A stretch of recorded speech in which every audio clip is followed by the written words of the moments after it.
রাহমাতুল লিল আলামিন বলে, ভাই তোমার বাড়ি কোত্থেকে আসলা, কারণ কি ব্যাপার? নবীজি তার চেহারার দিকে তাকায় তাকায় দেখতেছে, আল্লাহর নবী দেখতেছেন ওই লম্বা লোকটার চোখ থেকে পানি গড়ে গড়ে দুনিয়ার জমিনে পড়া আরম্ভ করে দিয়েছে। আল্লাহর নবী বলে, ভাই তোমার বাড়ি কই, তোমার পরিচয় কই, কেন এখানে কান্না করতেছো, কারণটা কি ব্যাপার বলো, কেন এখানে কান্না করতেছো, কারণটা কি? তোমাকে কেউ কোনো কষ্ট দিয়েছি কিনা, আমার কোন সাহাবী তোমাকে কোনো কষ্ট দিয়েছি কিনা, আবু বকর তোমাকে কোনো কষ্ট দিয়েছে কিনা বলো, ওমর তোমাকে কোনো কটু বাক্যে কথা বলছে কিনা বলো। ওই জাদুঘর ডাক দিয়া কয়, না মুহাম্মদ, না না, আমাকে কেউ কষ্ট দেয় নাই, আমি কারো কথায় কোনো কষ্ট পাই নাই, কেউ আমাকে আঘাত করে নাই। রাহমাতুল লিল আলামিন বলে, ভাই তাহলে এখানে কেন কান্না করো, কারণ কি ব্যাপার বলো। রাহমাতুল লিল আলামিন এই কথা বলার পর জাদুঘর ডাক দিয়া বলতেছে, ও মুহাম্মদ, তুমি আমাকে চিনো নাই, কোনদিন আমাকে দেখো নাই, আমি দেখলাম, আমি আজকে তোমার কত কাছাকাছি আসছি, তোমার জামানের পবিত্র তেলাওয়াত গুলো শুনেছি, পবিত্র তেলাওয়াত গুলো শুনে শুনে আমি সিদ্ধান্ত নিয়েছি, আমার দিলের ভিতরে যত কুফরি মন্ত্র আছে, আমার দিলের ভিতরে যত জাদুর মন্ত্র আছে, সব মন্ত্রগুলো ধুয়ে মুছে পরিষ্কার করিয়া এই মুহূর্তে আমার দিলের ভিতরে হেদায়েতের বাতি আল্লাহ জ্বালায়া দিছে। আল্লাহু আকবার। কোরআনের বিরোধিতা করতে গেছে, বিরোধিতা করতে গিয়ে সেই সবচেয়ে বড় জাদুঘর রাসূলের হাতে হাত রেখে কালিমা পড়ে সে মুসলমান হয়ে গিয়েছেন। সুবহানাল্লাহ। এই পৃথিবীর নিয়ম হইল, কোরআনের বিরোধিতা যারা যত বেশি করবে, আল্লাহ তাদের ভিতর থেকে কাউকে এমন ভাবে কবুল করবে, তাকে দিয়ে ইসলামের এবং কোরআনের কাজ করাইবেন। কথা বলেন ঠিক কিনা? হযরত ওমর রাসূলের কল্লা আনতে গেছে, নিয়ত করে গেছে মুহাম্মদের কল্লা নিয়ে আইব, বলে এর চেয়ে বড় শত্রু কি আর হতে পারে? এই কথা বলেন না কে? এর চেয়ে বড় শত্রু আর হতে পারে না। কিন্তু কল্লা আনতে যাওয়ার পর রাস্তায় শুনতে পাইল তার বোন ইসলাম গ্রহণ করেছে। এখন পথের মধ্যে সেই লোকটা বলতেছে, কই যাও? তরবারি দিয়ে মুহাম্মদের কল্লা নিয়ে আসবো, টুকরা করে ফেলবো, 2 টুকরা করে ফেলবো মুহাম্মদকে। বলে, মুহাম্মদের কাছে যাওয়ার আগে তোমার ঘরে যাও, তোমার যে বোন আছে না, ওই বোন আর ভগ্নিপতি ওরা 2 জনে ইসলাম গ্রহণ করে ফেলেছে। হযরত ওমর রাস্তা ঘুরাইলো, মেজাজটারে পরিবর্তন করে ফেললো। আরে বলো কি, আগে তো আমার বোনের কাছে যেতে হয়, তো সেখানে যাইলো, যাওয়ার পরে গরম মেজাজ দেখাইলো, দেখানোর পরে বোন কোরআন তেলাওয়াত করতেছিল, আপনারা ঘটনা জানেন। এখন বোনের তখন দেখলো ওমরের পায়ের শব্দের আওয়াজ ঝনঝন করে, মাটি যে যাইতো মাটি পর্যন্ত কাঁপতো। ওমরের বোন কোরআন তেলাওয়াত বন্ধ করে সাথে সাথে ঘরের দরজা লাগাই দিল। হযরত ওমর বাহির থেকে কোরআন তেলাওয়াতের গুনগুন শব্দের আওয়াজ পেয়েছিল, দরজাটা ভেঙে লাথি দিয়ে দরজা ভেঙে ঘরের ভিতরে যায় বলতেছে, এই কি পড়েছিলা, গুনগুন করে কি আওয়াজ করেছিলা বলো। বলে, না ভাই বলা যাবে না। তখন বোনকে অনেক মারধর করা শুরু করেছে, বলে আমারে শোনা। তখন বোন তেলাওয়াত করতেছেন সূরা কোরআনের তহা সূরা তেলাওয়াত করলো। সাথে সাথে হযরত ওমর কোরআনের তেলাওয়াত শুনেই উদ্বুদ্ধ হয়েছে, আমি মুহাম্মদের কাছে যে ইসলাম গ্রহণ করতে রাজি হয়ে গিয়েছি।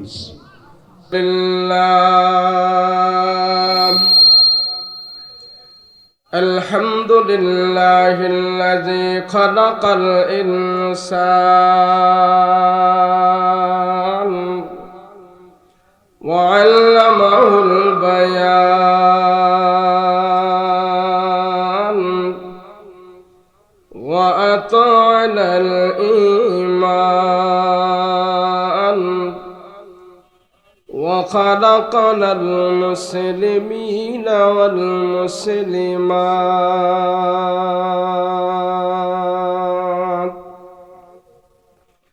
সাল্লাল্লাহু তাআলা আলাইহি ওয়া আলা আলিহি ওয়া আসহাবিহি ওয়া আজওয়াজিহি ওয়া আহলি বাইতিহি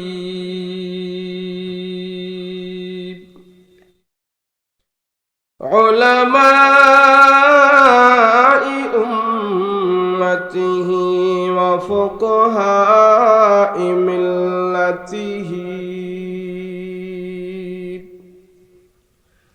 ونجباء طريقته أجمعين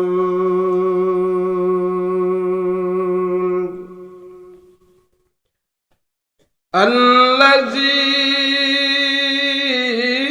أرسله الله تعالى بالحق بشيرا ونذيرا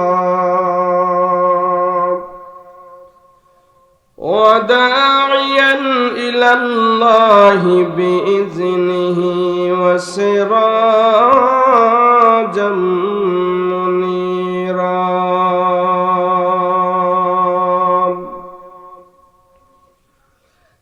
أما بعد فأعوذ بالله من الشيطان الرجيم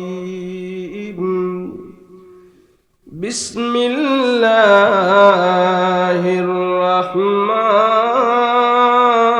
الرحيم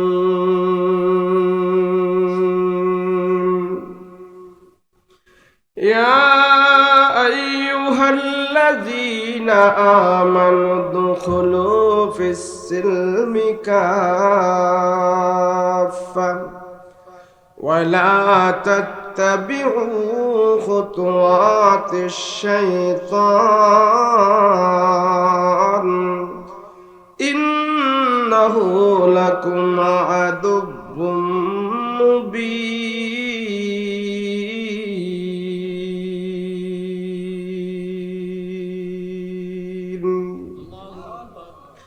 قال سيدنا رسول الله صلى الله عليه وسلم الدنيا خلقت لكم وأنتم خلقتم للآخرة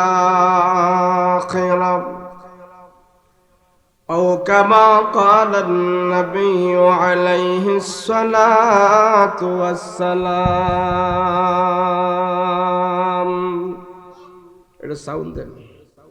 وقال تعالى في شان حبيبه ومحبوبه وما أرسلناك إلا رحمة للعالمين.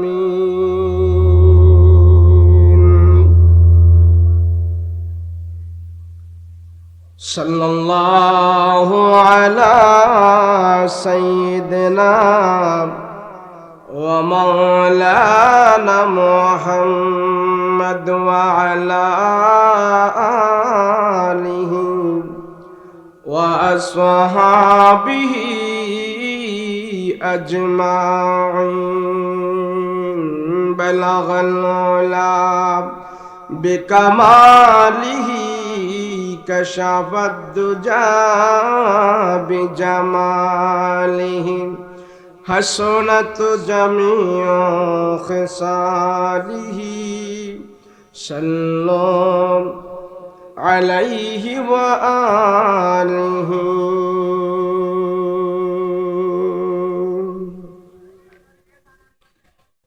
ঈমানের পথে অবিচল থেকে আমার মরণ যেন হয়। ঈমানের পথে অবিচল থেকে আমার মরণ যেন হয় তোমারই কাছে মিনতি আমার তোমারই কাছে মিনতি আমার মহামহিম দয়াময়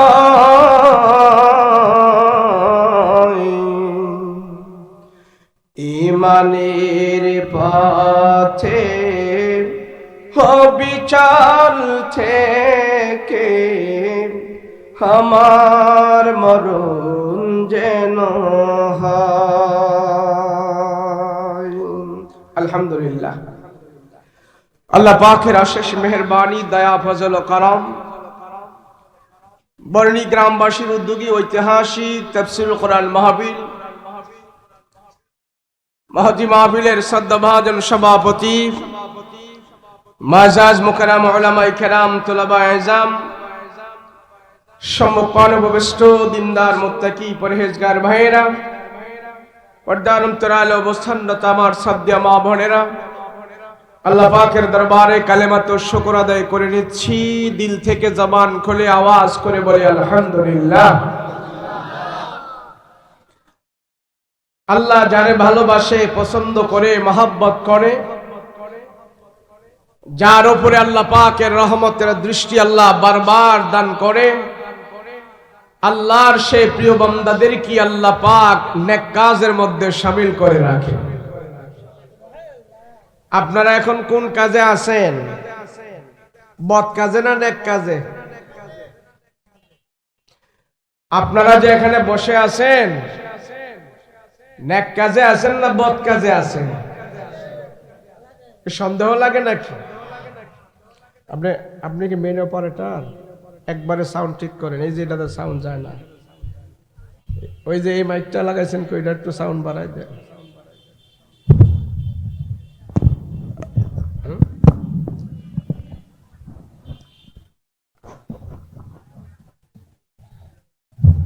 আমার কানে যেন একটু সাউন্ড পাই। হ্যাঁ, আমরা যে এখানে বসে আছি, এটা কি নেক কাজ না বদ কাজ? সবাই বলে না। কেমনে নেক কাজ? এই শীতের ভিতরে যে এখানে বসে আছেন, এটা নেক কাজ হইল। কোন গুনাহ করতেছি নি আমরা? কোন গুনাহ করতেছি? আপনারা যে এতক্ষণ বসেছিলেন অথবা কিছুক্ষণ আরো বসে থাকবেন, কোন গুনাহ হয়েছে না? বসে বিড়ি টিড়ি খাইছেন কেউ? হ্যাঁ, পিছনের বিড়ি টিড়ি খাইছেন বসে? না করে না, খাইছে মনে হয়। আরে বাহিরে খাইছেন, এখানে বসে তো খান নাই। অতএব এখানে সমস্ত গুনাহের কাজ থেকে আমরা বঞ্চিত। কথা বলেন ঠিক কিনা? যারা টাকা টোকা ব্যয় করে, শ্রম দি, বুদ্ধি দি, পরামর্শ দি, যেভাবে সহযোগিতা করে এই মাহফিলটাকে আঞ্জাম দিল, এই মাহফিলটাকে আঞ্জাম দি এতগুলো মানুষকে এখানে আজকে 1, 2, 3 ঘন্টা বসিয়ে রাখলেন, বসার একটা পরিবেশ দিলেন। এই পরিবেশ দেওয়ার কারণে আমরা সবাই আজকে আমাদের 50, 60, 70 বছরের হায়াত থেকে এই মাহফিলকে কেন্দ্র করে 2-3 ঘন্টা আমরা এখানে গুনাহমুক্ত সময় ব্যয় করতেছি। কথা বলেন ঠিক কিনা? আর এতগুলো মানুষকে যারা গুনাহমুক্ত একটা সময় উপহার দিয়েছে, এই সময়ে তারা সবচেয়ে বড় নেকের কাজ করেছে। কথা বলেন ঠিক কিনা? সবাই আমরা এখন গুনাহ থেকে মুক্ত। কথা বলেন ঠিক কিনা? যতক্ষণ বসে থাকবেন আপনার 50, 60, 70 বছরের হায়াত থেকে আজকের এই মাহফিলের 1-2 ঘন্টা আল্লাহর দরবারে গুনাহমুক্ত হয়ে পৌঁছে যাবে। কথা বলেন ঠিক কিনা? এইভাবে গুনাহ থেকে মানুষকে মুক্ত রাখার জন্য, দুনিয়ার নাফরমানি থেকে মুক্ত রাখার জন্য আল্লাহ পাক এই জমিনে লক্ষাধিক নবী প্রেরণ করেছিলেন। কথা বলেন ঠিক কিনা? কয় লক্ষ?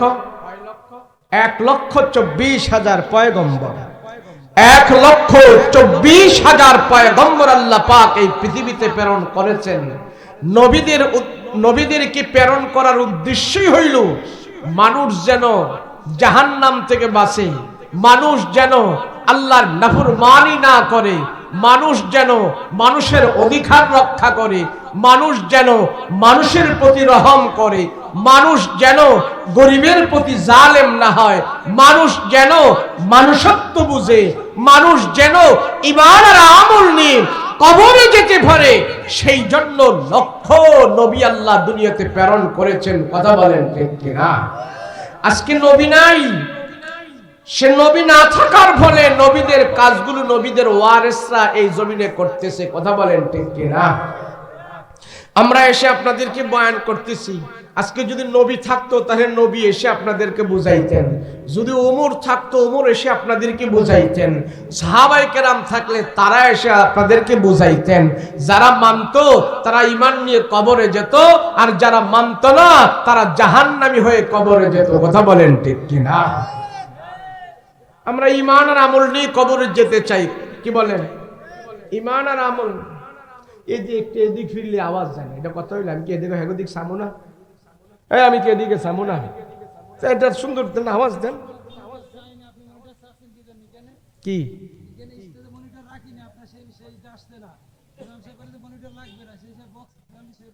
আমি এদিকে এলে আওয়াজ হবে না? আমি এদিকে এলে মাউথ পিস এদিকে আওয়াজ হবে না? হ্যাঁ, আপনার কথা কেন? আমি কথা মনের সাথে শুনে এই কেউ চাচা আপনি উঠতেছেন কেন? অসুবিধা আছে? আচ্ছা যাক শুনে ওনার সাথে আমি কথা কম। সমস্যা হইলে আমার আপনি কইব, আমি একটু সমস্যা ঠিক করে নিতেছি, অসুবিধা কি? আমি ওনার সাথে কথা। আমি খোদার দিন 30 দিন 6 মাস এইভাবে সারেঙ্গুলা গলা বাজাই। গতকাল যদি আমি গলা ভেঙ্গে পড়ে থাকতাম আজকে কি এখানে আসা সম্ভব ছিল? না আসলে আপনারা কুমিল্লার হন আর যাই হন কি কইতেন? না ধোকাবাজ না, হুজুরে মুরগির রান মনে বড়টা আরেকবার ঈদ পাইছে এটা খাইতে গেছে গা, এভাবে কইতেন। এর জন্য আমরা প্রথমে এসে একটু সাউন্ডটা ঠিকঠাক করে নিলে এটা পরবর্তীতে বলতে আমাদের সুবিধা হয়। আমি মনিটর চাচ্ছি না, আমি এখানে এসে কথা বললে দেখেন, আর এখানে কথা বললে দেখেন, এখানে কথা বললে দেখেন, আর এখানে কথা বললে দেখেন। বুঝছেন আপনি? এখানে কথা বললে আওয়াজটা সুন্দর হয়, এখানে একটু এদিক করলে আওয়াজটা আর যাচ্ছে না। এখানে সুন্দর হচ্ছে, এখানে সুন্দর হচ্ছে না। এখানে বেশি পাওয়া গেছে, এখানে বেশি পাওয়া যাচ্ছে। তো 2 সুতা যদি এদিকে আনলে আওয়াজ বেশি না হয়, তো আমি কি এইভাবে লাগাই ওয়াজ করা যাবে? যদি আপনি না পারেন বলেন, আমি কষ্ট হইলে আমি লাগাই ওয়াজ করব। কথা আছে কোনো? সব সমস্যা আছে? উনি বক্তা আসমানতে আসুক, ওটা আপনার দেখার দরকার নেই। আমি আমারটা বলতেছি। আরে আমি কি বলতেছি, আপনার কি এদিকে আইসা আমার কথা বুঝে না? আমি কি এদিকে আইসা আসলে আপনারা কোন নষ্ট করেন? আপনারা কথা বলেন। আমি কি এদিকে আসলে কি আপনার সাউন্ড দিতে পারবেন? আপনি এদিকে দিলে এইভাবে কথা বলতেছি চাউন হচ্ছে, এখানে আসলে যে কথাটা কইমা যায় এটা কি পারবেন আপনি? বাস এমনিতেই থাকেন, আর কথা কইলেন না, মিশনে হাতটা দিয়েন না, আমার কষ্ট মতো আমি ওয়াজ করি। আর কোনো কথা আছে? পারলে থাকলে দেন, না পারলে আপনার চুপ থাকেন। যতটুকু আছে অতটুকু থাক, নষ্ট করেন না। কি আর কোনো কথা আছে কোনো? আর বাস ঠিক থাকেন। যত নবী রাসূল আল্লাহ পৃথিবীতে প্রেরণ করেছেন, সমস্ত নবী রাসূলদের উদ্দেশ্য একটাই ছিল, মানুষগুলো যেন জাহান্নামের আগুন থেকে বাঁচতে পারে। কথা বলেন ঠিক কিনা? মানুষ যেন জালেম না হয়, মানুষ যেন মানুষের উপরে জুলুম না করে, মানুষ যেন গরিবের উপরে অত্যাচার না করে, দুর্বলের উপর যেন সে পাওয়ার না খাটায়, জালেম না হয়। বিশাল বড় বড় জালেম এই পৃথিবীতে ছিল। যত বড় আল্লাহর জালেম তারা ছিল, সমস্ত জালেমদেরকে ধ্বংস করার জন্য আল্লাহ পাক ছোট ছোট যন্ত্র ব্যবহার করেছে। কথা বলেন ঠিক কিনা? আল্লাহ যদি কাউকে শেষ করে দিতে চায়, আল্লাহ যদি কাউকে দুনিয়া থেকে বিদায় করে দিতে চায়, তাহলে তাকে অত বড় অস্ত্র দিয়ে আল্লাহ বিদায় করতে হয় না, ছোট অস্ত্র দিয়ে আল্লাহ বড় জালিমকে পৃথিবীতে বিদায় করে। কথা বলেন ঠিক কি না?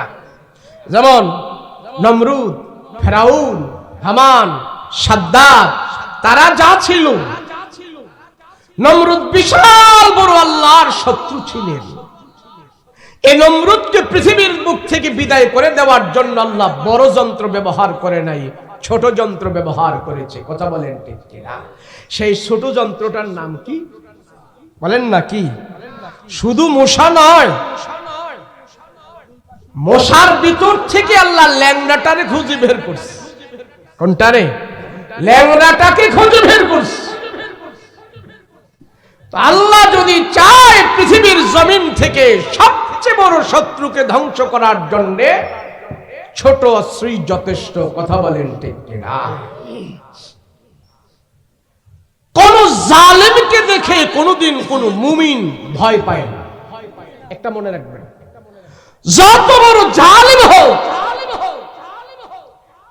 আর যত বড় আল্লাহর দুশমন হোক, জালেম হোক, ক্ষুদ্র একজন ইমানদার, তার ইমানের পাওয়ার আছে, তার ইমান পরিপূর্ণ আছে, তার ইমান স্বয়ং সম্পূর্ণ আছে, সে কখন বুঝতে পারবে যে আমার আল্লাহ রসুলের যত বড় শত্রু, আমি তাকে ভয় পাই না, তার সামনে কথা বলতে আমি মাথা নত করি না, আল্লাহর কথা বলতে তাকে আমি ভয় পাই না।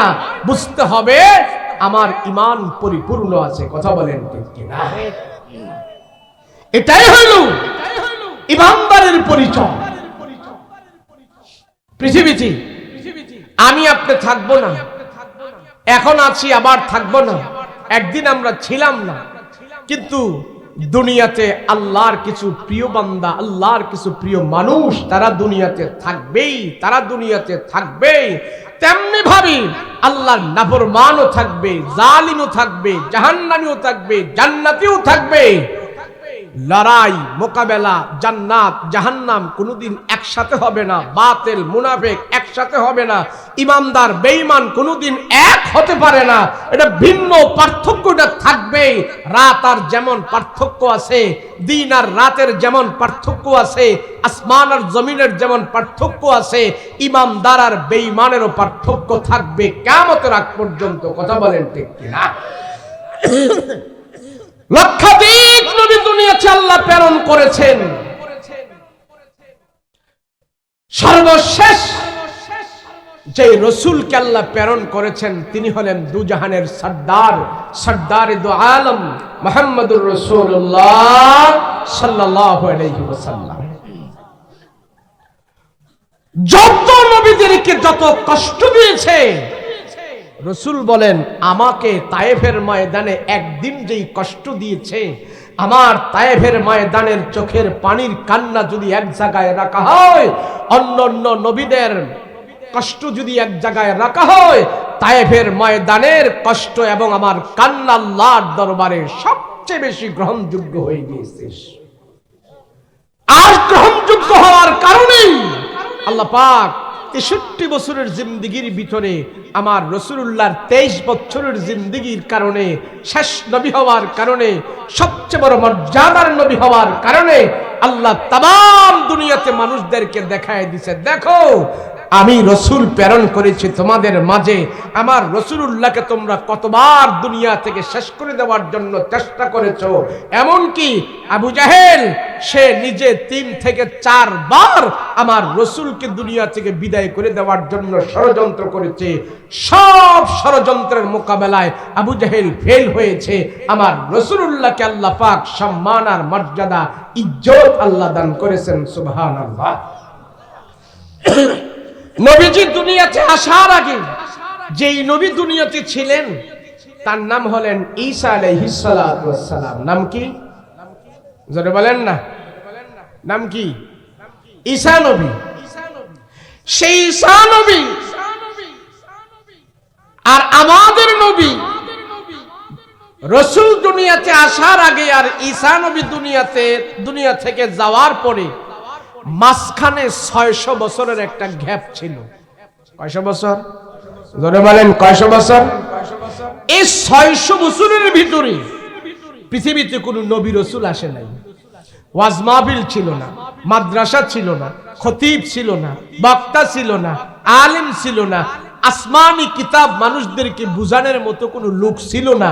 না থাকার ফলে ওই সমাজের মানুষগুলোর চরিত্র এমন নষ্ট হয়েছে, তাদেরকে আমরা এখন বলি আইয়ামে জাহেলিয়াতের যুগের মানুষ। যেই সমাজে কোরআন নাই, হাদিস নাই, রাসূল নাই, নামাজ নাই, কালাম নাই, পর্দা নাই, পুচিদা নাই, এই ডিজিটাল যুগে এসে সেই সমাজের মানুষগুলো আইয়ামে জাহেলিয়াতের যুগের মানুষের মতন তাদের আচরণ। কথা বলেন ঠিক কিনা? কেন? আল্লাহর কোরআন তাদের কাছে, আসমানি ইলম তাদের কাছে। আমার একটা কথা হইল, ওই যে 600 বছরের আইয়ামে জাহেলিয়াতের যুগ, নিকৃষ্ট যুগ, জালিম যুগ, সবচেয়ে খারাপ একটা সময় পৃথিবীর অতিবাহিত হয়েছে। ওই জাহেলিয়াতের যুগের মানুষগুলোর কাছে যখন আল্লাহ ইসলামের বাণী পৌঁছাইলেন, ওই জাহেলিয়াতের যুগের মানুষের ভিতর থেকে একজন মানুষ তৈরি হয়ে গেছেন ওমরে ফারুক রাদিয়াল্লাহু আনহু। সেই ওমর কোন আইনের মাধ্যমে মুসলমান হইলেন? সবচেয়ে বড় খুনি আর সন্ত্রাসী ছিলেন দাহিয়া কলবি। সেই দাহিয়া কলবি কোন আইনের মাধ্যমে এত বড় খুনি আর সন্ত্রাসী মুসলমান হয়েছে? সেই কথাগুলো, সেই ইতিহাসগুলো, সেই কাঠামোগুলো যদি আমরা আজকে জেনে জেনে আমাদের সমাজে বাস্তবায়ন করতে পারতাম, এই দেশের ভিতরেও চোর জন্মাইতো না, এই দেশের টাকা বিভিন্ন দেশে পাচার হতো না, গরিবের উপরে কেউ শোষণও করতো না। কথা বলেন ঠিক কিনা? নাই তো। আজকে দেশের ভিতরে এত চোর, 53 বছর হয়েছে দেশ স্বাধীন হয়েছে। এই স্বাধীন দেশে দেশ উন্নত হচ্ছে, রোডঘাট উন্নত হচ্ছে, শিক্ষা উন্নয়ন হচ্ছে, শিক্ষাঙ্গন বাড়ছে, কিন্তু চোরের সংখ্যাও বাড়তেছে। কারণটা কেউ খুঁজে বের করছে? চোর নিধনের জন্য কি করা দরকার? আমরা যখন দেশের বাহিরে যাই, আমি আস্তে আস্তে কথা শুরু করছি, আপনাদের অসুবিধা আছে? অসুবিধা হইলে আমারে বলবেন যে অসুবিধা হইতেছে। কেন? শ্রোতাদের অসুবিধা, বক্তার আবার সুবিধা, তাড়াতাড়ি চলে যাওয়া যায়, বুঝেন না? আমরা যখন দেশের বাহিরে যাই, আমি 4-5টা রাষ্ট্রে গেছি, তো যখন পরিচয় দেই মিন বাংলাদেশ, আতাই তো মিন বাংলাদেশ, আমি বাংলাদেশ থেকে আইছি, মিডল ইস্টে গেলে বলি, তখন এরা হাসাহাসি করে, বন্ধু বান্ধব হাসাহাসি করে, তুই বাংলাদেশ থেকে আইসস, ইয়ার বাঙালি আইওয়া। তো বাঙালি বললে হেরা একটা হাসি দেয়, অপরিচিতরা কিরে হেরা হাসাহাসি করে, হুজুর আমগরে নিয়ে হেরা অনেক হাসাহাসি করে। আরেক বাঙালিরা কয় কি? বাঙালিরা হাসাহাসি করে এই জন্য বাঙালিরা এত কাজ করে, এত ভালো, এরপরও বাঙালি করে হেরা সুর কয়। কি কয়? সুর কয়। কারে? ওই যে একটা দাগ, একটা তকমা বাঙালিদের গায়ে লাগছে, বাঙালি চোর, আলিবাবা। এটা আমরা কেমনে তাদের থেকে আমরা দূরে সরাবো? আমাদের এই লকবটা, এই উপাধিটা, বাঙালি চোর, আলিবাবা, আন্তা গিরগির, এগুলা বলে। আমি বললাম বলে দাও তাকে, বাংলাদেশে চোর নয়, এই বাংলাদেশে বর্তমানে 25 লক্ষের উপরে কোরআনের হাফেজ তৈরি হয়ে গেছে। এত আসতে কইলেন? কিছু কিছু লোক আছে মুখ সুখ বাইন্দা একবারে শীত যেন না ঢুকে মুখটা ভার কইরা সুবহানাল্লাহ জোরে কইতে পারে না।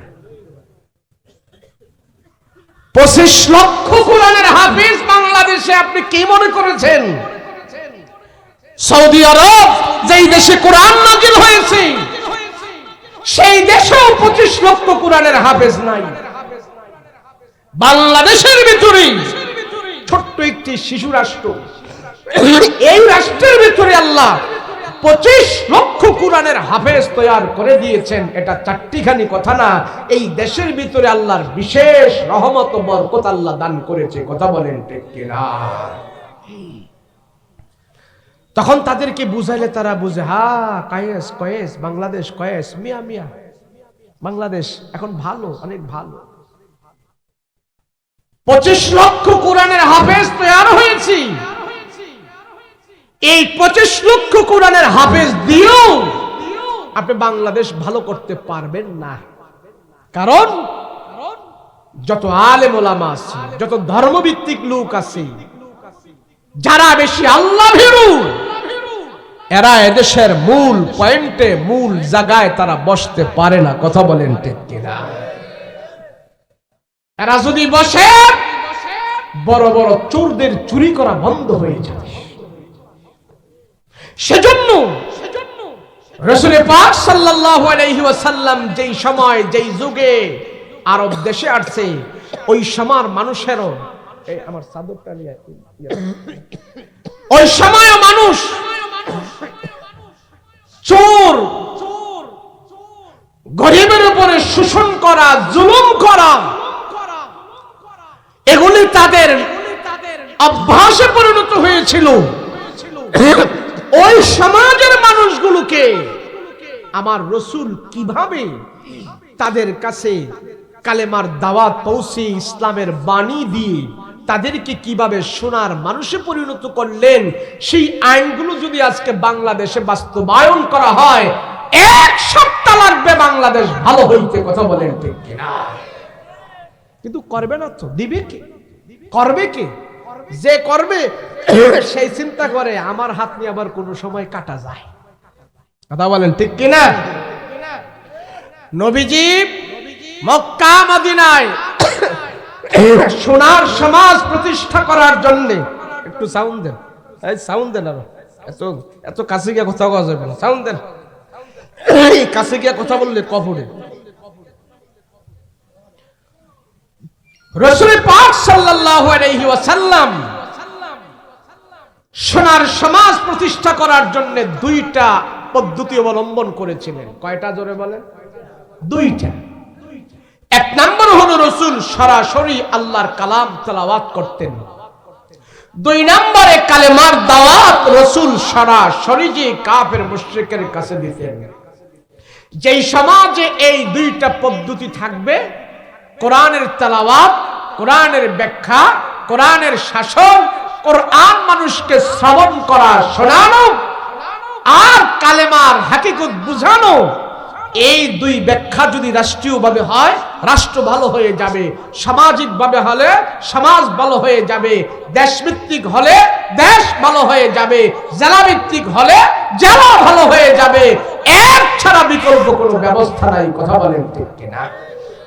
তো নবীজি খানায় কাবার সামনে কোরআন তেলাওয়াত করে, তো কাফের মুশরিকেরা দেখতেছে, দূর দূরান্ত থেকে, মফস্বল এলাকা থেকে, গাঁও গ্রাম থেকে, নারী পুরুষ জুয়ান বুড়া ছোট বড় সবাই তারা আসতেছে।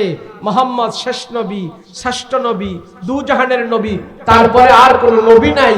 তো এসেই দেখে মোহাম্মদ কোরআনের তেলাওয়াত করে, এসেই দেখে মোহাম্মদ কোরআন শরীফের সুন্দর তেলাওয়াত, আল্লাহর কালাম তেলাওয়াত করতেছি।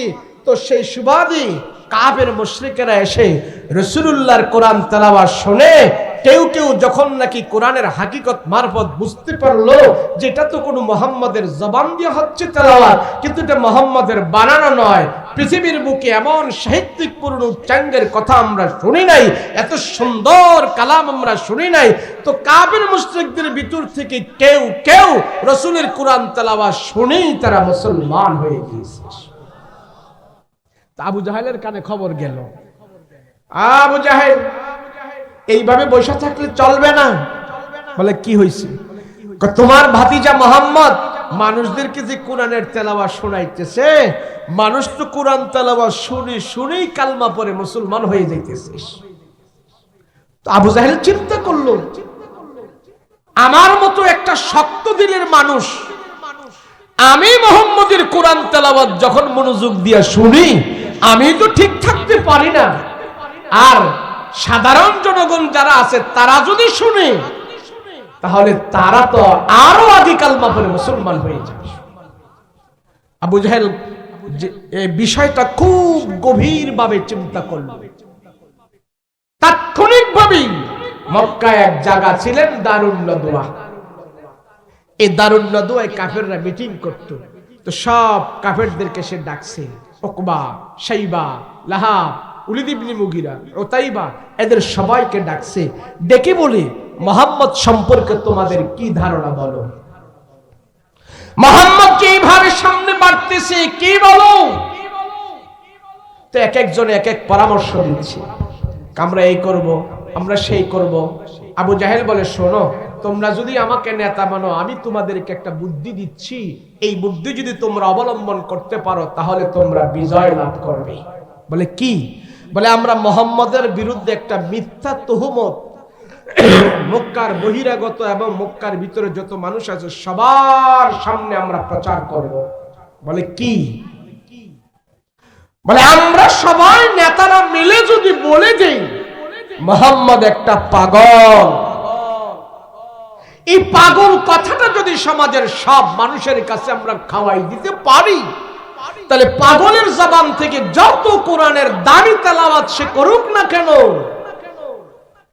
আর কেউ অ্যাকসেপ্ট করবে না। পাগলে কিনা বলে কিনা খায়, পাগল হিসাবে মুহাম্মদের দামি কোরআনের তেলাওয়াত কেউ গ্রহণ করবে না। চলো আমরা দায়িত্ব নিই, সব মানুষের কাছে মুহাম্মদকে আমরা প্রচার করি সে একটা পাগল। বলেন নাউজুবিল্লাহ। তো যেই কথা সেই কাজ। নেতারা দায়িত্ব নিয়ে নিয়ে মনে মনে সকালবেলা কর্মীদেরকে নিয়ে দাঁড়িয়ে আছে আর সবাইকে বলতেছে, শোনো, এক বাক্যে আমরা সব মানুষকে বলে দিব মুহাম্মদ পাগল। সেটা তোমরা ব্যাখ্যা বিশ্লেষণের দরকার নেই, শুধু বলবা পাগল। তো সব নেতারা দায়িত্ব নিয়ে দাঁড়িয়ে আছে, কর্মী নিয়ে দাঁড়িয়ে আছে। তো জনগণ দূর থেকে আসতেছে, নারী পুরুষ জুয়ান বুড়া করা ছোট সব আসতেছে রসুলকে দেখার জন্য। মুহাম্মদ শেষ নবী, শ্রেষ্ঠ নবী, দু জাহানের নবী, তারপরে আর কোনো নবী নাই, তারে তো একবার দেখতেই হয়। এই ভেবে যখন নাকি সবাই আসতেছে, খানায় কাবার ভিতরে যখন আসার জন্য চেষ্টা করতেছে, আবু জাহেল নেতারা বাধা হয়ে দাঁড়াইছে। বাধা হয়ে দাঁড়িয়ে বলতেছে, শোনো এই জনগণ, তোমরা কোথায় যাও? বলে আমরা আব্দুল্লাহর বেটা মুহাম্মদকে দেখার জন্য যাচ্ছি। বলে যাইও না, যাইও না, যাইও না, এটা একটা পাগল, যে লাভ নাই, যাও। তার কাছে যাওয়ার দরকার নাই, আমরা জানি আমাদের সন্তান সে একটা পাগল। আসলে কি রসুল পাগল? জোরে বলতে হবে পাগল। কিন্তু আবু জাহেল যে বলতেছে, উকবা যে বলতেছে, শাইবা যে বলতেছে, মক্কার বড় বড় সর্দারেরা বলতেছে মুহাম্মদ পাগল।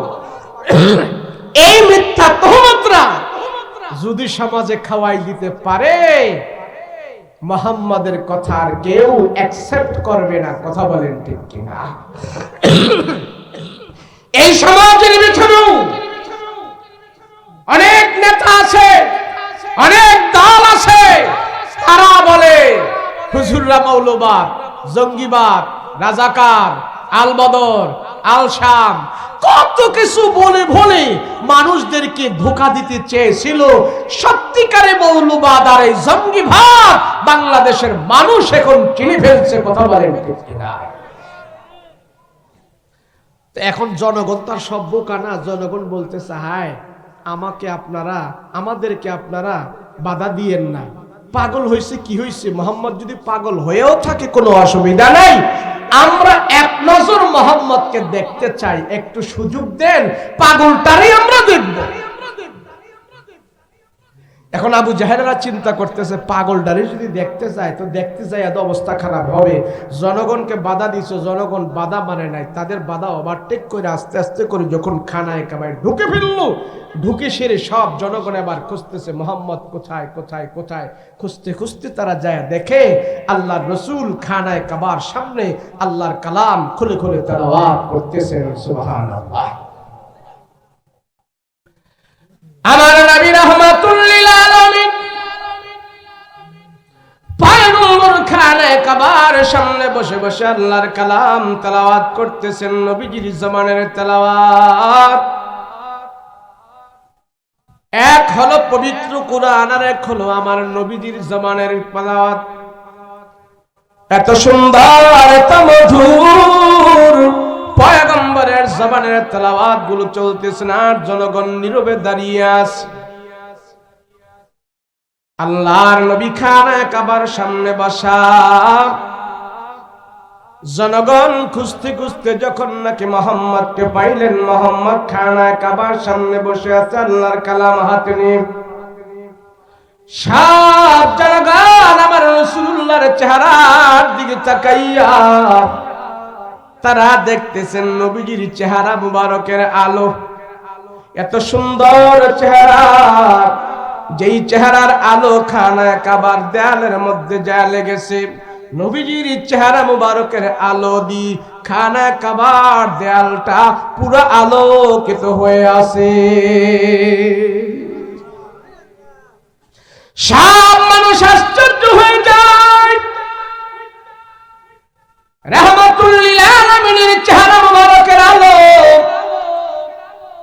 আরে আবু জাহেল, উকবা, সাইবারা বলল মুহাম্মদ পাগল, কিন্তু পাগলের চেহারা তো এত সুন্দর হতে পারে না, পাগলের চেহারা তো এত সুন্দর হতে পারে না।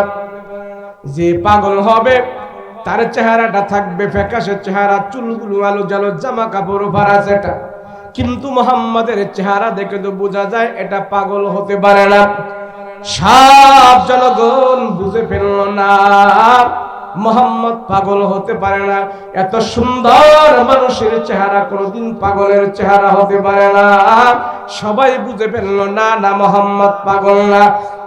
রাহমাতুল লিল আলামিনের পিছনে সব জনগণ দাঁড়ায়া চিন্তা করতেছে, দেখি মুহাম্মদ কি তেলাওয়াত করে। যদি মুহাম্মদ পাগল হয়ে থাকে তাইলে তো পাগলের কথাগুলো ঠিক থাকবে না।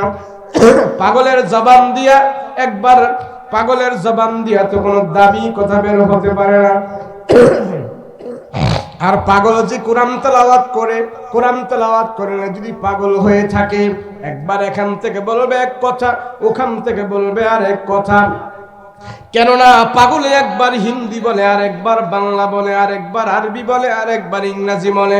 পাগল একবার কবিতা কয়, পাগল একবার গান গায়, পাগল একবার গজল গায়। মুহাম্মদকে বলল তারা পাগল। মুহাম্মাদের তেলাওয়াত গুলো আমরা শুনে দেখি দাড়ি কমা সব ঠিক আছে কিনা। সব জনগণ এবার আমার রাসূলুল্লাহর পিছনে দাঁড়িয়েছে আমার নবীজির জবানের তেলাওয়াত শোনার জন্য। রাহমাতুল লিল আলামিন কালামুল্লাহ শরীফ হাতে নিয়ে নবীজির জবানে কোরআন তেলাওয়াত শুরু করে দিয়েছে। আল্লাহর রাসূল কোরআন তেলাওয়াত করতেছে, আর সব কাফের মুশরিকরা দাঁড়িয়ে আমার রাসূলের জবানের তেলাওয়াত শুনতেছে। রাসূলুল্লাহর পবিত্র জবানের তেলাওয়াত যাদের অন্তরের ভিতরে গিয়েছে, প্রত্যেকটা মানুষ সেখানে কালেমা পড়ে মুসলমান হয়ে গিয়েছে। কি তেলাওয়াত করছে সেদিন? বিসমিল্লাহির রহমানির রহিম।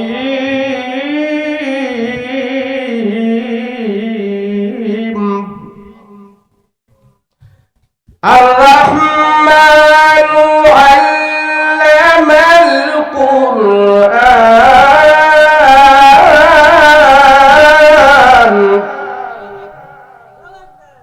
খালাকাল ইনসানা আল্লামাহুল বায়ান। এই তেলাওয়াত করতেছে আর সব জনগণ মনোযোগ সহকারে যখন আমার রাসূলের তেলাওয়াত গুলো শুনেছে, তারা এক বাক্যে বলল, না, আবু জাহেল, উতবা, শাইবা এরা মিথ্যা বলেছে, মুহাম্মদ সত্য পয়গম্বর। আমরা তার জবান থেকে যে তেলাওয়াত গুলো শুনেছি, নিশ্চিত নিশ্চিত এটা আসমানের তেলাওয়াত, দুনিয়ার কোন মানুষের বানানো তেলাওয়াত না। সব মানুষ যখন আমার রাসূলের হাতে হাত রেখে কালমা পড়ে মুসলমান হয়ে গেছে, সবাই বললাম না মুসলমান হয়ে যাব, রাসূলুল্লাহ তাদেরকে কালমা পড়ে মুসলমান বানিয়ে দিয়েছে। এই খবর যখন আবু জাহেল শুনলো, মাথা কি গরম না ঠান্ডা? কথা কয় না, ঠান্ডা না গরম? গরম হয়ে গেছে। বাংলাদেশে টুপিওয়ালার সংখ্যা বাড়তেছে, আলেম ওলামার সংখ্যা বাড়তেছে, হাফেজের সংখ্যা বাড়তেছে, মসজিদ মাদ্রাসার সংখ্যা বাড়তেছে, দিনদার মুত্তাকি পরহেজগারের সংখ্যা বাড়তেছে। টুপিওয়ালার দল দিন দিন উজ্জীবিত হচ্ছে, তাদের শক্তি বাড়তেছে। এই দেখে ইসলাম বিদ্বেষী এবং নাস্তিকদের গায়ে কামড় ধরে গেছে। কথা বলেন ঠিক কিনা? যত কাফের ধরো, কোনো অসুবিধা নাই, তোমাদের বিরোধিতা তোমরা করতেই থাকবে। আর এদেশে ইসলাম প্রিয়, তাওহীদ প্রিয় জনসংখ্যা বাড়তেই থাকবে। কথা বলেন ঠিক কিনা? এবার আমার রাসূল যখন কোরআন তেলাওয়াত করলো, সব মানুষ যখন নাকি রাসূলের হাতে হাত রেখে কোরআন তেলাওয়াত শুনি, মুসলমান হলো। আবু জাহেলের কানে খবর গেল, ও আবু জাহেল, মুহাম্মদকে আমরা পাগল বললাম, কথাটা তো জনগণ খায় নাই, এটা তো হিতে আরো বিপরীত হয়ে গেছে। কথা বলেন ঠিক কি? কি হইল? হিতে আরো বিপরীত হইল। বল কেমনে? বলে বলছি পাগল, এখন পাগলের কোরআন তেলাওয়াত শুই না সব জনগণ মুসলমান হয়ে গেছে। যারা আসছিল কেউ ফেরত যায় নাই, সবাই মুসলমান হয়ে গেছে। তখন আবু জাহেল বলে, শোনো, তোমরা যদি আমাকে নেতা মানো, আমার কাছে আরেকটা বুদ্ধি আছে। বলে কি? বলে সেই বুদ্ধিটা হলো, আমাদের নেতাদের কথা তো জনগণ খায় নাই, তবে চলো আমরা একটা দালাল ভাড়া করি, এ দালাল দিয়ে মুহাম্মদের বিরুদ্ধে আমরা কথা বলবো। নিজে না পারলে আরেকজন কামলা লয়। দেখেন, নিজেরা শত্রুতামি করে না পারলে মাস্তান ভাড়া করে, নিজেরা যদি ইসলামের বিরুদ্ধে কথা বইলা না পারে তো টক্সির ভিতরে বুদ্ধিজীবী নামক দালালদেরকে ভাড়া করে। কথা বলেন ঠিক কিনা? আবু জাহেল বলে, শোনো, মুহাম্মদের বিরোধিতা করার জন্য, কোরআনের বিরোধিতা করার জন্য আমার কাছে আরেকটা বুদ্ধি আছে। বলে কি? বলে বুদ্ধি হইল একটা দালাল ভাড়া করি। দালাল পাইবেন কই? দালাল আছে, বিশাল বড় জাদুঘর আছে, মক্কায় একজন জাদুঘর আছে, হাদিসে তার নাম আসছে দিমাত নামক জাদুঘর, বাংলায় যাকে বলা হয় জামাত নামক জাদুঘর। তারই আমরা ভাড়া করি, চলো। তো সবাই বলতেছে যদি ভাড়া করা যায় আর তারে দিয়ে যদি মুহাম্মদের বিরোধিতা করা যায়, তাহলে মনে হয় মুহাম্মদকে একটু দমানো যাবে, মুহাম্মদের কাছে মানুষ আর যাবে না, জাদুর মন্ত্র শুনবে। আর জাদুর মন্ত্র বলে যদি সবার কাছে কোরআনকে আমরা প্রচার করতে পারি, আমরা মনে হয় জয়লাভ করতে পারবো। তো আবু জাহেল ওই জাদুঘরকে ডাইকে আনছে, হাদিসে তার নাম বলা হয়েছে দিমাত নামক জাদুঘর, আর বাংলায় বলে জামাত। তাকে বলে, জামাত শোনো, তুমি আমাদের কাছে অনেক দামি একজন সম্মানী ব্যক্তি, তোমার বুকে হাজার হাজার কুফরি মন্ত্র আছে, এই কুফরি মন্ত্রগুলো তুমি সবাইকে জানাইবা মুহাম্মদ যে কোরআন তেলাওয়াত করে এগুলি সব হলো জাদুর মন্ত্র, আমাদের কথা তো মানুষ বিশ্বাস করে নাই, তোমার কথা বিশ্বাস করবে। তুমি মক্কার পয়েন্টে পয়েন্টে, অলিতে গলিতে দাঁড়িয়ে দাঁড়িয়ে বহিরাগত যত মানুষ আছে সবাইকে বুঝাইবা মুহাম্মাদের কোরআন তেলাওয়াত এগুলো হলো সব জাদুর মন্ত্র। এবার সবাই যখন এই কথা বলছে তারে, তখন দালাল তো দালালে, সে বলে, ইয়েস স্যার, আপনি যদি বলেন তাহলে আমি আর না বলে পারি না, অবশ্যই আমি আপনার কথা মানবো এবং বলবো। সে বলে ঠিক আছে, যাও। তো রুমালের ভিতরে বিশাল বড় হাদিয়া, দিনার, দেরহাম, আশরাফি মুদ্রা, এগুলি গাঁটটি বেঁধে তারে দিয়ে দিল। এগুলি নিয়ে সে গেল মক্কায়, আর বলল, যাও তুমি যে মুহাম্মদকে বলবা, সবার কাছে পরিচয় করাই দিবা সে যেন একটা জাদুঘর। বলে ঠিক আছে, কোনো সমস্যা নাই, আমি যাচ্ছি। তখন এই জাদুঘর আস্তে আস্তে করে হাঁটতে খানায় কাবার ভিতরে চলে গেল। ভিতরে যে চিন্তা করতেছে, মুহাম্মদের কাছে তো এত কাছে আর কোনদিন আমি আসি নাই, তবে আজকে যেহেতু আসছি, মুহাম্মদ কি তেলাওয়াত করে এগুলি শুনে এরপরে আমি মোহাম্মদকে বলবো সে যেন একটা পাক্কা জাদুঘর, তারে বলতে আমার সুবিধা হবে। সেই জন্য আস্তে আস্তে করে রসুলের একদম কাছে গেছে, কাছে যে সে দাঁড়িয়েছে রসুলের কোরআন তেলাওয়াত শোনার জন্য। আল্লাহর নবী রাহমাতুল লিল আলামিন লম্বা তেলাওয়াত করতেছে, লম্বা তেলাওয়াত করতেছে, আর লম্বা জাদুঘর কালো সে রসুলের পিছনে দাঁড়িয়ে দাঁড়িয়ে নবীজির পবিত্র জবানের তেলাওয়াত গুলো শুনেছে। রাহমাতুল লিল আলামিন দীর্ঘক্ষণ পর্যন্ত কোরআনে কারীমের তেলাওয়াত করার পর নবীজি এবার ঘাটটা ঘুরায়া তাকায়া দেখলেন নবীজির পিছনে লম্বা একটা লোক দাঁড়িয়ে আছে। রাহমাতুল লিল আলামিন বলে, ভাই তোমার বাড়ি কই, কোত্থেকে আসলা, কারণ কি, কি ব্যাপার? নবীজি তার চেহারার দিকে তাকায় তাকায় দেখতেছে। আল্লাহর নবী দেখতেছেন ওই লম্বা লোকটার চোখ থেকে পানি গড়ে গড়ে দুনিয়ার জমিনে পড়া আরম্ভ করে দিয়েছে। আল্লাহর নবী বলে, ভাই তোমার বাড়ি কই, তোমার পরিচয় কই, কেন এখানে কান্না করতেছো, কারণটা কি, কি ব্যাপার বলো, কেন এখানে কান্না করতেছো, কারণটা কি? তোমাকে কেউ কোনো কষ্ট দিয়েছি কিনা, আমার কোন সাহাবী তোমাকে কোনো কষ্ট দিয়েছি কিনা, আবু বকর তোমাকে কোনো কষ্ট দিয়েছে কিনা বলো, ওমর তোমাকে কোনো কটু বাক্যে কথা বলছে কিনা বলো। ওই জাদুঘর ডাক দিয়া কয়, না মুহাম্মদ, না না, আমাকে কেউ কষ্ট দেয় নাই, আমি কারো কথায় কোনো কষ্ট পাই নাই, কেউ আমাকে আঘাত করে নাই। রাহমাতুল লিল আলামিন বলে, ভাই তাহলে এখানে কেন কান্না করো, কারণ কি, কি ব্যাপার বলো। রাহমাতুল লিল আলামিন এই কথা বলার পর জাদুঘর ডাক দিয়া বলতেছে, ও মুহাম্মদ তুমি আমাকে চিনো নাই, কোনোদিন আমাকে দেখো নাই, আমি দেখলাম, আমি আজকে তোমার কত কাছাকাছি আসছি, তোমার জামানের পবিত্র তেলাওয়াত গুলো শুনেছি, পবিত্র তেলাওয়াত গুলো শুনে শুনে আমি সিদ্ধান্ত নিয়েছি আমার দিলের ভিতরে যত কুফরি মন্ত্র আছে, আমার দিলের ভিতরে যত জাদুর মন্ত্র আছে, সব মন্ত্রগুলো ধুয়ে মুছে পরিষ্কার করিয়া এই মুহূর্তে আমার দিলের ভিতরে হেদায়েতের বাতি আল্লাহ জ্বালায়া দিয়েছে। আল্লাহু আকবার। কোরআনের বিরোধিতা করতে গেছে, বিরোধিতা করতে গিয়ে সেই সবচেয়ে বড় জাদুঘর রাসূলের হাতে হাত রেখে কালিমা পড়ে সে মুসলমান হয়ে গিয়েছেন। সুবহানাল্লাহ। এই পৃথিবীর নিয়ম হইল কোরআনের বিরোধিতা যারা যত বেশি করবে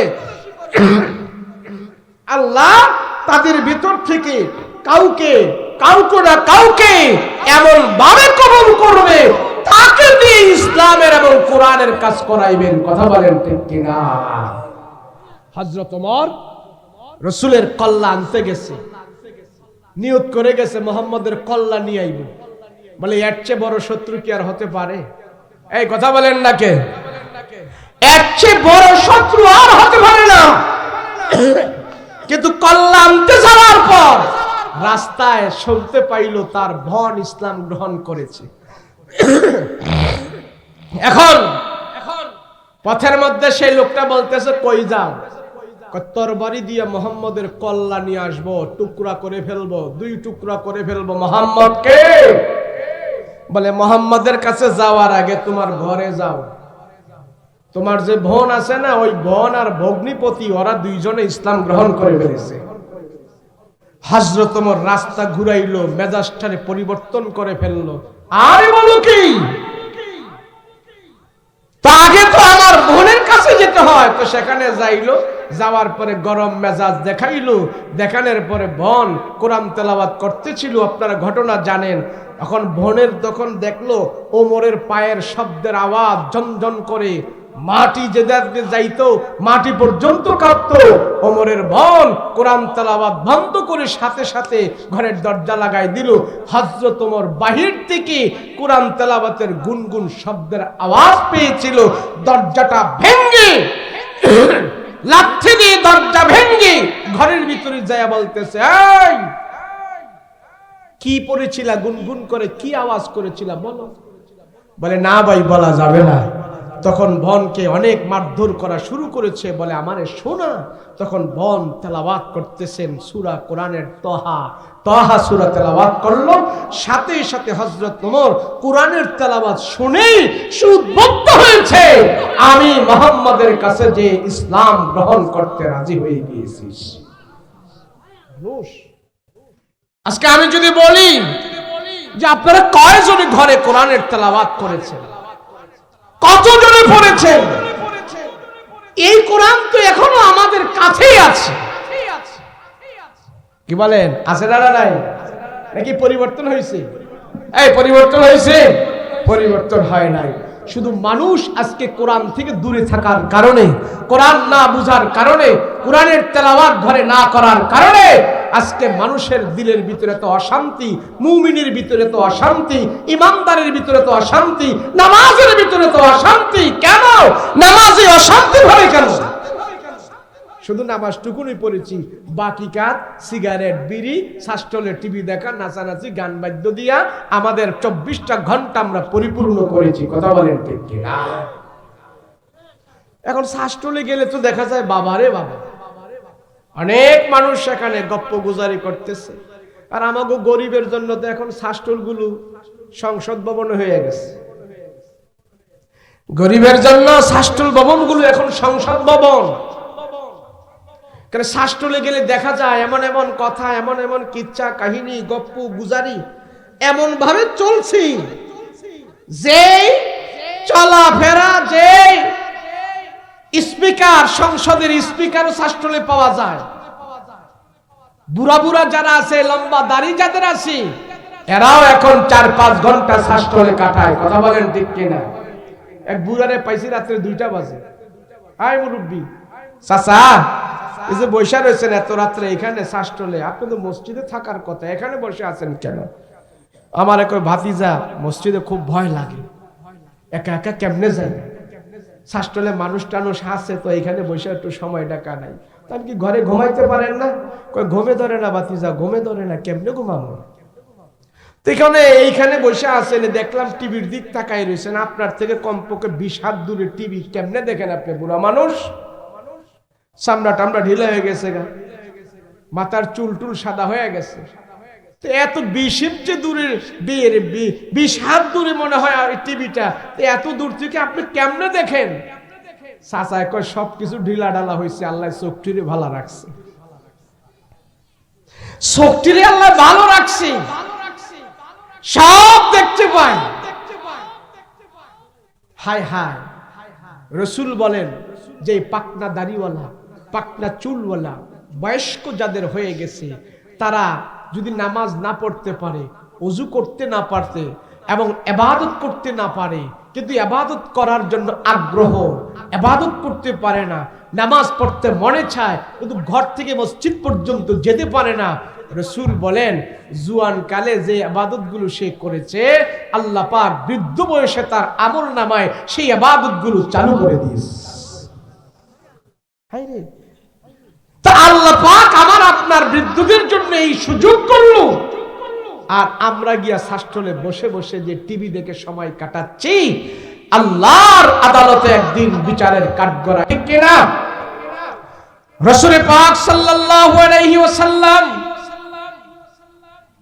কোরআন তেলাওয়াত করে জাদুঘরকে পর্যন্ত মুসলমান বানিয়ে ফেলেছে। সুবহানাল্লাহ, সেই কোরআনই তো আমাদের কাছে।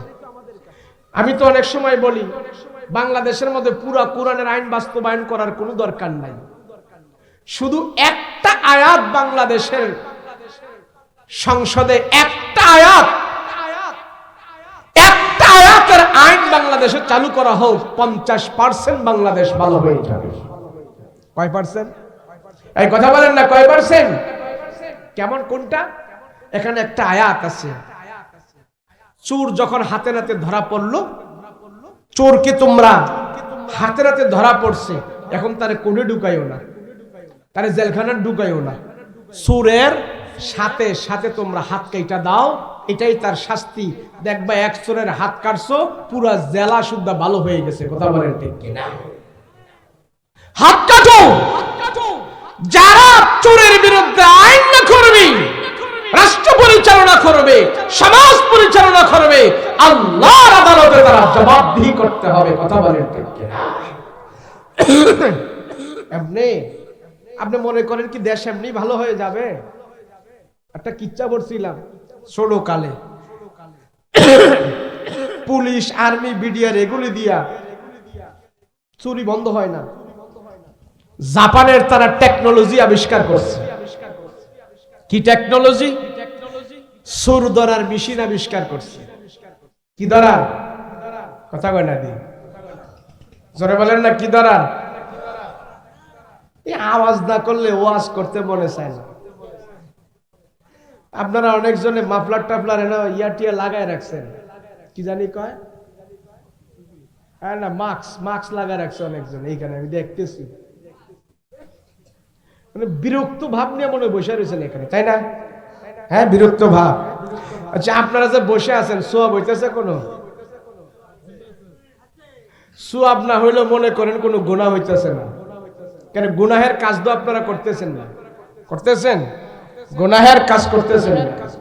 যতক্ষণ বসে থাকবেন আপনার 50, 60, 70 বছরের হায়াত থেকে আজকের মাহফিলের 1-2 ঘন্টা আল্লাহর দরবারে গুনাহমুক্ত হয়ে পৌঁছে যাবে। গুনাহ তো হবে না।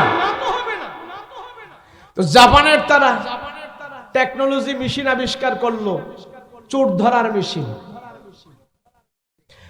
চিন্তা করলো আমাদের আইন শৃঙ্খলা বাহিনী দিয়ে আমরা চোর ধরতে পারি না, তা আমরা সারা দুনিয়াতে এত টেকনোলজি আবিষ্কার করেছি, চোর ধরার একটা মেশিন আমরা বাইর করি। তো মেশিন বাইর করলো, চোর ধরার মেশিন তারা বের করে রাস্তার মোড়ে মোড়ে গলিতে গলিতে পয়েন্টে পয়েন্টে লাগিয়ে দিল। তো লাগিয়ে দেওয়ার পর চিন্তা করলো আমরা 2 মাস পরে এটা চেক করবো যায়া কয়জন চোর ধরা পড়ছে। এখন রাস্তার মোড়ে মোড়ে লাগায়া 2 মাস পরে যখন চেক করতে গেছে, মেশিন খুইলা দেখে 5 জন চোর ধরা পড়ছে পুরা জাপান থেকে। কয়জন?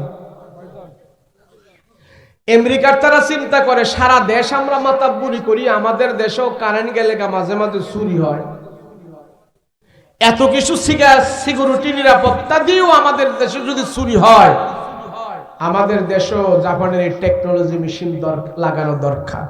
এরাও লাগাইল, লাগায়া 2 মাস পরে চেক করতে গেছে কয়জন চোর ধরা পড়ছে। যায়া দেখে চোর ধরা পড়ছে 20 জন। কয়জন? 20 জন।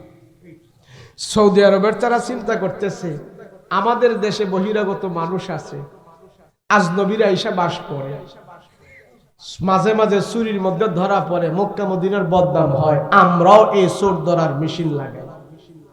তো মক্কা মদিনার গলিতে অলিতে সব জায়গায় মোড়ে মোড়ে চোর ধরার মেশিন লাগাইছে। 2 মাস পরে যায় মেশিন চেক করছে, যায় চোর ধরা পড়ছে 50 জন। কয়জন? পাকিস্তানের তারা চিন্তা করে আমগো দেশেও তো চোর টুর বেশি, আমরা ভাইকারাও বাংলাদেশের পরে আমগো স্থান, সারা বিশ্বে আমরাও চোর। তারাও এই টেকনোলজি মেশিন লাগায়া 2 মাস পরে চেক করতে গেছে, যায়া দেখে চোর ধরা পড়ছে 100। কয়শো? 100। তো কথার কথা ধরেন বাংলাদেশের তারা চিন্তা করতেছে আমরা তো সারা দুনিয়াতে চোর নামে খ্যাত, বাঙালি চোর।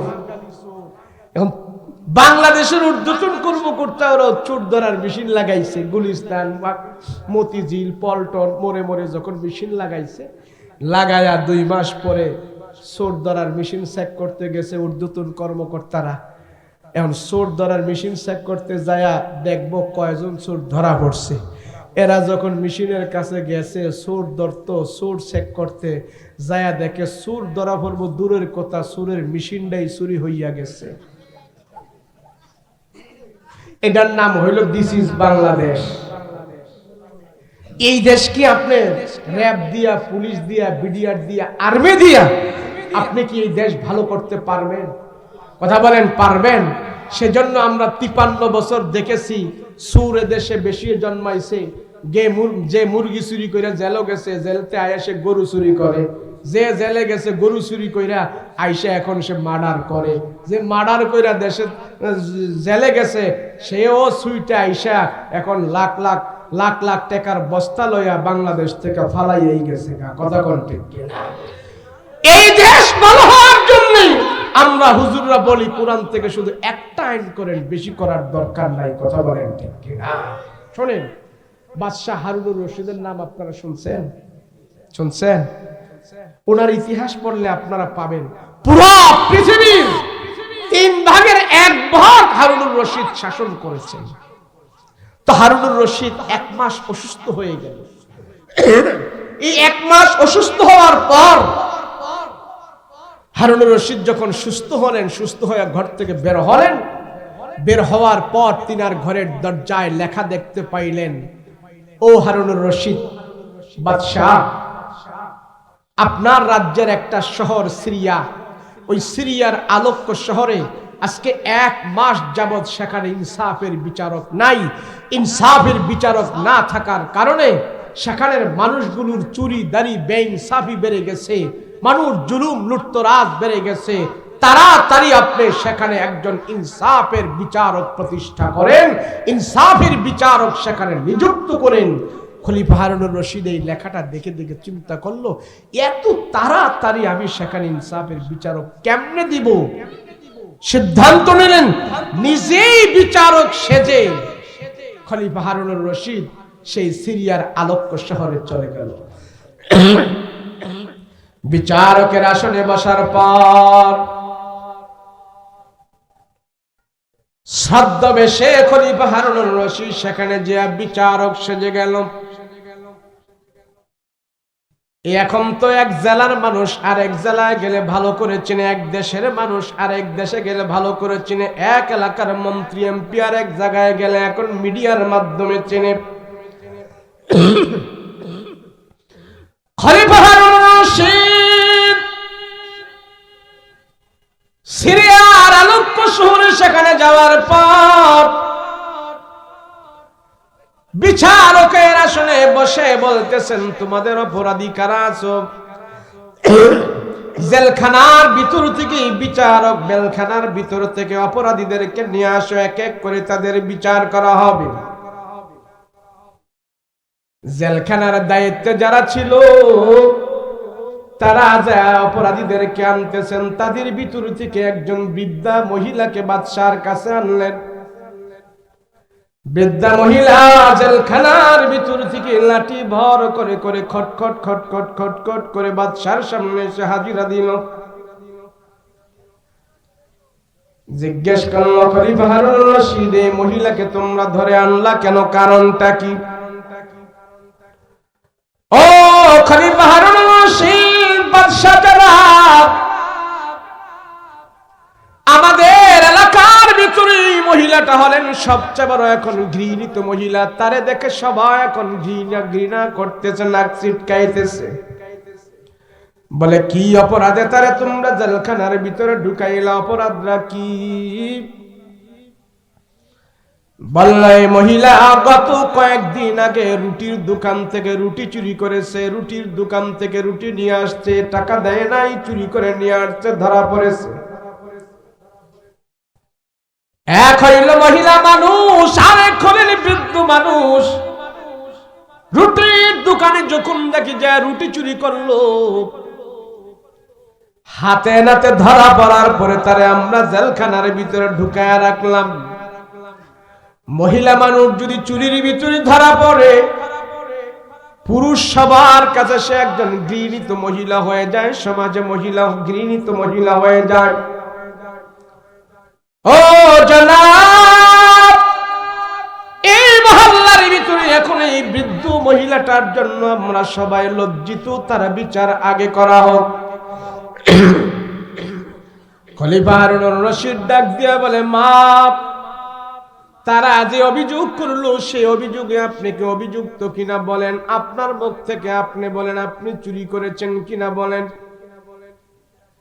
মহিলাটা চোখের পানি ছিঁড়ে দিয়া বলতেছেন, জনাব, আমি গত কয়েকদিন আগে রুটির দোকান থেকে রুটি চুরি করেছি, আমি একজন চোর, আমি সত্য, আমি স্বীকার গেলাম। আপনার আদালতে যে বিচার হয় সেই বিচার আমি মেনে নিব, কোনো অসুবিধা নাই। আমি রুটির দোকান থেকে রুটি করেছি, আমি সত্য কথা বলতেছি, মিথ্যা বলবো না। খলিফা হারুনুর রশিদ বলে, কেন আপনি বৃদ্ধ মানুষ হয়ে তার দোকানে চুরি করতে গেলেন? কারণটা কি ব্যাপার? মহিলা চোখের পানি ছেড়ে ছেড়ে কান্না করতেছেন, ওগো বাদশাহ, আমি নিজের জন্য চুরি করি না, আজকে 7 দিন ধরে আমি অনাহারে আছি, আমার পেটের মধ্যে কোনো খাবার নাই। 7 দিন ধরে আমি ক্ষুধার যন্ত্রণায় পড়ে আছি, আমার পেটের মধ্যে কোনো খাবার নাই। তবে আমি নিজের জন্য আজকে দোকান থেকে চুরি করি নাই। বলে, কার জন্য চুরি করেছেন? আমার ঘরে 2টা নাতি আছে, এই নাতিদের বাবাও নাই, মাও নাই। আমি মহিলা তাদেরকে কাজ কাম করে খাবার দাবার খাওয়াই। আমার সাথে 7 দিন ধরে আমার এই 2টা নাতিও ক্ষুধার্ত। রাতের বেলা হলে তারা কান্নাকাটি করে, তাদেরই মুখে আমি খাবার দিতে পারি নাই, তাদেরকে আমি খুশি করতে পারি নাই। ক্ষুধার যন্ত্রণায় তারা 2টা ছোট ছোট বাচ্চা রাতের বেলা কান্না করে, আমার চোখের পানিগুলো আমি ধরে রাখতে পারি না। ও বাদশাহ, এই 2টা নাতির জন্য আমি রাতের বেলা আমি যা রুটির দোকান থেকে চুরি করেছি, তাদের কান্না থামানোর জন্য একটা রুটি আমি চুরি করলাম। একটা রুটি চুরি করার পর 2টা ভাগ করলাম, 2টা ভাগ করে 2 জনকে দিলাম। আজকে একটা রুটি তাদেরকে যখন 2 ভাগ করে 2 জনকে খাওয়াইলাম, আজকে 3-4 দিন ধরে তাদের কান্না বন্ধ হয়ে গেছে। তাদের কান্না বন্ধ করে আমি জেলখানার আসামি হয়েছি। তার জন্য আপনার আদালতে যা বিচার হয় আমি সব বিচার মেনে নিতে রাজি আছি।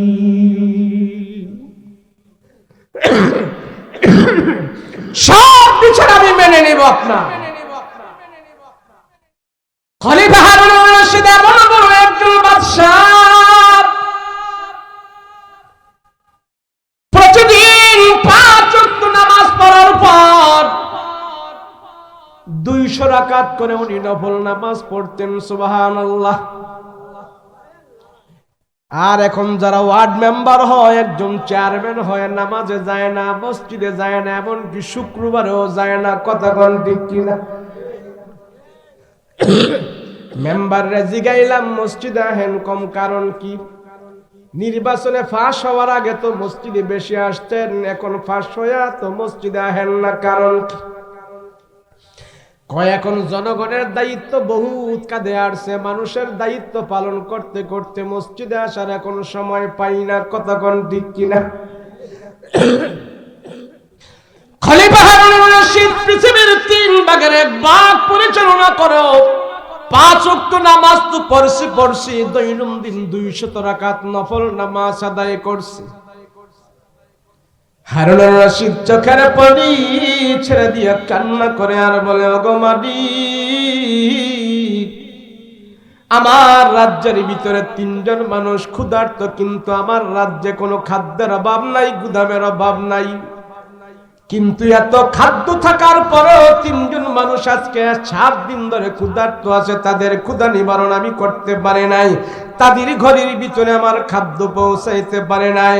আয় আল্লাহ, হাসরের ময়দানে তো তুমি আমার বিচার করবা, এর জন্য তুমি আমাকে লজ্জা দিবা। খলিফা হারুনুর রশিদ ডাক দিয়া বলে, এ জেলখানার দায়িত্বে তোমরা যারা আছো, মহিলাটাকে নিয়ে আজকে আবার জেলখানার ভিতরে ঢুকায়া দাও। তার বিচার আজকে করা হবে না, আগামীকালকে এই বিচারে সংসদের মধ্যে করা হবে, এই আসনের মধ্যে করা হবে। তবে তার একা বিচার করা হবে না, আমি 4 শ্রেণীর লোককে আগামীকালকে এখানে হাজির করব। তার জন্য এই একজন মহিলা চুরি করার অপরাধে 4 শ্রেণীর মানুষের বিচার করব। একজন মহিলা চুরি করার কারণে শুধু মহিলাটাই দায়ী নয়, এই সমাজের 4 শ্রেণীর ব্যক্তি দায়ী। কয় শ্রেণী? কথা বলেন না, কয় শ্রেণী? খলিফা হারুনুর রশিদ দায়িত্বশীল যারা আছে তাদের সবাইকে বলল, এলান করে দাও, খাবার দিয়ে দাও, এই শহরের ভিতরে যিনি শিল্পপতি, আগামীকালকে সকালবেলা বলবা তুমি আমার দরবারে যেন সে উপস্থিত থাকে, তারে খবর দিয়া দাও। এ দায়িত্বশীল তোমরা যারা আছো, ভালো করে শোনো, এই সমাজের ভিতরে যে খাদ্য গুদামের চাবিওয়ালা আছে, খাদ্য গুদামের চাবি যার কাছে আছে তারাও বলবা আগামীকাল আমার অফিসে উপস্থিত থাকার জন্য। খবর দিয়া দাও। খলিফা হারুনুর রশিদ পুলিশ ডিপার্টমেন্টের প্রধানকে ডেকে আনাইলো। যাও তারে খবর দিয়া দাও। খবর দিয়া তাকেও আনাইলো। আগামীকালকে সকালবেলায় এই তিনজন মানুষকে এখানে উপস্থিত করানো। উপস্থিত করার পর ওই বৃদ্ধা মহিলাটাকেও জেলখানার ভিতর থেকে আনলো। জেলখানার ভিতর থেকে আনার পর এবার মহিলাটাকে সবার পুরাপুরি জবানবন্দি নিল। সেও সবার সামনে স্বীকার আসলো, ঠিক আছে তুমি যে আমি একজন চোর, চুরি করেছি। খলিফা হারুনুর রশিদ জিজ্ঞেস করলো, ভাই আপনি কি সমাজের শিল্পপতি? বলে হ্যাঁ। আপনার কাছে তো কোনো মালের অভাব নাই? বলে হ্যাঁ, আল্লাহ আমাকে বহুত মাল দিয়েছে। বলে আপনার এত মাল আপনার কাছে থাকার পর এই মহিলাটা এই এলাকার ভিতরে 7 দিন ধরে কোনো খাবার পায় না, আপনি কি তার খবর রাখছেন কিনা? বলে না, খবর রাখে নাই।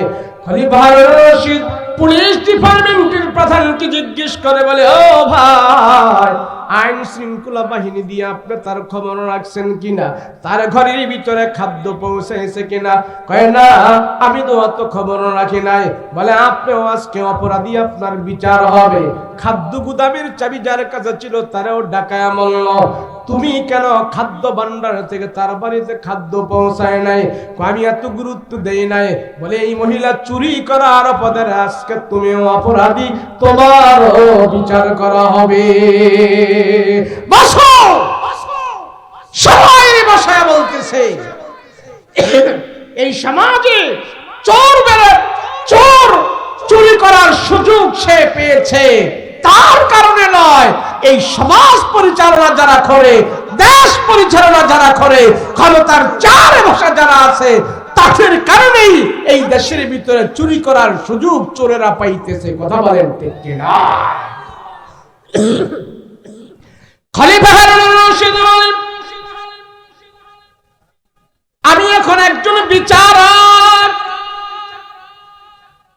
আমি ইনসাফের বিচার করব, ইনসাফের বিচার। হে তোমরা যারা উপস্থিত এখানে আছো, আমার যদি কোনো ভুল হয়ে থাকে তোমরা আমাকে বলবা। আমি যেহেতু বিচারক, আমি যেহেতু একজন কাজী, আমাকে তোমরা বিচারক মানো, বাদশা মানো, আমি বিচার করব, আমার বিচার মানতে হবে। আজকে বৃদ্ধ মহিলাটা তার ঘরের ভিতরে 7 দিন পর্যন্ত খাবার নাই, তার ছোট্ট ছোট্ট 2টা শিশু নাতি খাবার পায় না। সেই জন্য মহিলাটা চুরি করতে যায়, সে দোকানের মধ্যে ধরা খাইল। চুরি করার অপরাধে এই মহিলার উপরে আজকে 20 দিরহাম জরিমানা হলো, 50 দিরহাম জরিমানা হলো। এই খাদ্য গুদামের চাবিওয়ালা, তুমি দায়িত্ব অবহেলা করেছো, তোমার উপরও 50 দিরহাম জরিমানা করা হলো। এ পুলিশ প্রধান, তোমার জন্য 50 দিরহাম জরিমানা করা হলো। আর আমি যেহেতু এই সমাজের, এই দেশের বাদশা, আমিও যখন নাকি আইন শৃঙ্খলা বাহিনী সব জায়গায় খবর রাখতে পারি নাই, আমার উপরও 50 দিরহাম জরিমানা করা হলো। এইভাবে হারুনুর রশিদ সবাইকে 50 দিরহাম জরিমানা করাইয়া সবার টাকাগুলো এক জায়গায় জমা করিয়া বলতেছে, ওই দোকানদারকে 50 দিরহাম দিয়া তার পরিশোধ করে দাও, আর বাকি টাকাগুলো কোষাগারে রেখে দাও। এই হলো আর্থিক জরিমানা। এবার খলিফা হারুনুর রশিদ বললেন, এবার শাস্তি হবে আমাদের। আমি যেহেতু ইনসাফের বিচার দিয়া সমাজ পরিচালনা করতে পারছি না, সেই জন্য আমার হাতের মধ্যে আমি 20টা বেতের বাড়ি নেব। আমিও আল্লাহর আদালতে যেন ধরা না খায়া যাই, হাসরের ময়দানে যেন আল্লাহ আমার বিচার না করে। হাসরের ময়দানের ভয়ে আমিও অপরাধের জন্য 20টা বেতের বাড়ি আমার হাতের মধ্যে নেব। এই পুলিশ প্রধান, তোমার হাতের মধ্যে 20টা বেতের বাড়ি দেওয়া হবে। এ গভর্নর, তোমার হাতের মধ্যে 20টা বেতের বাড়ি দেওয়া হবে। খাদ্য গুদামের চাবি যার কাছে আছে, তোমার হাতের মধ্যে 20টা বেতের বাড়ি দেওয়া হবে। শিল্পপতি এলাকার যে আছে, তার হাতের মধ্যে 20টা বেতের বাড়ি দেওয়া হবে। এইভাবে 80টা বেতের বাড়ি জোগাইলো। 80টা বেতের বাড়ি সবার জন্য নির্ধারণ করলো। সমাজ থেকে একজন শক্তিশালী যুবককে ডেকে এনে খলিফা হারুনুর রশিদ বলে, যুবক, তোমার গায়ের মধ্যে যত শক্তি আছে আছে সব শক্তি দিয়ে তুমি আজকে আমাদেরকে প্রতিশোধ নিবা, তুমি আমাদের হাতের মধ্যে বাড়ি দিবা। খলিফা হারুনুর রশিদ নিজের হাতটা নিজে আগে টান টান করে দিছে। যুবক দাও দাও, আমার হাতের মধ্যে তুমি আগে বাড়ি দাও, আমার আগে দায় মুক্ত করো। যুবক যখন এসে তার হাতের মধ্যে বেতের বাড়ি দেওয়া শুরু করলো, একটু আস্তে আস্তে দিতে শুরু করলো। খলিফা হারুনুর রশিদ বলেন, না, আরে দুনিয়াতে অপরাধী হয়েছি সেই জন্য হাতের মধ্যে বেতের বাড়ি নিতেছে। কেন জানো? হাসরের ময়দানে যেন আল্লাহ আমার হাতের মধ্যে বেতের বাড়ি না দেয়। এই বেইনসাফির কারণে, খোঁজখবর না রাখার কারণে, রাষ্ট্রের মানুষগুলো খাবার না পাওয়ার কারণে বেতের বাড়ি 20টা কেন 20,000 নিল, তো এখানে আমার অসুবিধা নাই। হাসরের ময়দানে আল্লাহর আদালতে আমি একটা বেতের বাড়িও খেতে চাই না। দে আমার হাতের মধ্যে বেতের বাড়ি দে। ইনসাফের বাদশা ছিলেন তা। খলিফা হারুনুর রশিদ হাত টান করে দিল। হে নওজোয়ান যুবক, দে আমার হাতের মধ্যে বাড়ি লাগা। আমি আল্লাহর আদালতে অপরাধী হতে চাই না, দুনিয়াতে বিচার করে শেষমেশ করে দিতে চাই। এবার হারুনুর রশিদ হাত টান করে দিয়েছে। যুবক তখন এক এক করে 20টা বেতের বাড়ি দিয়েছে, হাত থেকে রক্ত টপ টপ করে পড়তেছে। হারুনুর রশিদ বলতেছেন, আল্লাহ, অপরাধের জন্য দুনিয়াতে শাস্তি নিয়ে নিচ্ছি, আখিরাতের ময়দানে তুমি আমাকে অপরাধী বানায়ো না। সবার সামনে মহিলাকে ডাক দিয়ে বলতেছেন, ও মা, আমি এই সমাজের একজন ইনসাফি বাদশা, ন্যায়পরায়ণ বাদশা, মানুষের ন্যায্য অধিকার আমি আদায় করি। মাগো, তোমার খবর আমি রাখতে পারি নাই, তোমার কাছে আমার রাষ্ট্রের পক্ষ থেকে খাবার পৌঁছায় নাই, সেই জন্য আজকে 7 দিন ধরে আপনি অনাহারে আছেন। আপনার পেটের ক্ষুধা যন্ত্রণা, আপনার রুটির দোকান থেকে চুরি করতে চেয়েছেন। আমি হারুনুর রশিদ সেখানে অপরাধী। আজ থেকে আপনার চুরি করা লাগবে না, ওই নাতিদের দায়িত্ব আপনার দায়িত্ব, আমার রাষ্ট্রের পক্ষ থেকে আপনার ঘরে খাবার চলে যাবে। বলেন মা, আপনি আমাকে ক্ষমা করেছেন কিনা? ওই মহিলা চোখের পানি ছেড়ে দিয়া বলে, ও বাদশা জনাব, এমন ইনসাফের বাদশা আপনি, হাসরের ময়দানে আল্লাহ যদি আপনাকে প্রশ্ন করে, আমি মহিলা সবার সামনে দাঁড়ায়া আপনার পক্ষে আল্লাহর আদালতে সাফাই গাবো। আল্লাহু আকবার। একজন মেম্বার হই, চেয়ারম্যান হই, একজন নেতা হই, আমরা কত অত্যাচার করি, কত নির্যাতন করি, কত জুলুম করি। হ্যাঁ, ক্ষমতা পাইলে ওর এটা নিয়ে আয়, ওর এটা নিয়ে আয়, ওর এটা নিয়ে আয়, এইভাবে একদল গেছে আরেক দল আসার জন্য রেডি হচ্ছে। ইতিহাস দেখে দেখে শিক্ষা নাও, জুলুমবাজীদেরকে আল্লাহ কোনোদিন ক্ষমা করে না। কথা বলেন ঠিক কিনা? আমরা কেউ জুলুম করব না, সবাই আমরা রাসূলুল্লাহর আদর্শ সৈনিক হয়ে চলতে চাই। রাজি আছেন ইনশাআল্লাহ? নবীজি খানায়ে কাবা, রাসূল পাক সাল্লাল্লাহু আলাইহি ওয়াসাল্লাম খানায়ে কাবায় কোরআন তেলাওয়াত করতেছে। আবু জাহেল, উকবা, শাইবারা মনে আসেনি? আবু জাহেল, উকবা, শাইবারা। আবু জাহেল বলল, আমরা নিজেরা পারি নাই, দালাল দিয়ে পারি নাই। শেষ আমার ইচ্ছা হলো, তোমরা যদি আমাকে নেতা মানো, আমার আবু জাহেলকে যদি তোমরা লিডার মানো, তাহলে আজকে আমি তোমাদের প্রতি উদাত্ত আহ্বান জানাচ্ছি, তোমরা আমাকে যদি নেতা মানো, আমার কথা আজকে শুনবে। বলে কি? বলে আমার শেষ ইচ্ছা হলো মুহাম্মদকে দুনিয়ার জমিন থেকে আমি বিদায় করে দিতে চাই, আর আজকে রাতের অন্ধকারে অতর্কিত হামলা করে মুহাম্মদের বাড়িতে হামলা করব। এই হামলায় মুহাম্মদ দুনিয়া থেকে বিদায় হয়ে যাবে, মুহাম্মদের মৃত লাশ আমি আবু জাহেল দুনিয়া থেকে বেঁচে থাকতেই দেখতে চাই। তোমরা কি বলো? নাউজুবিল্লাহ বলেন না।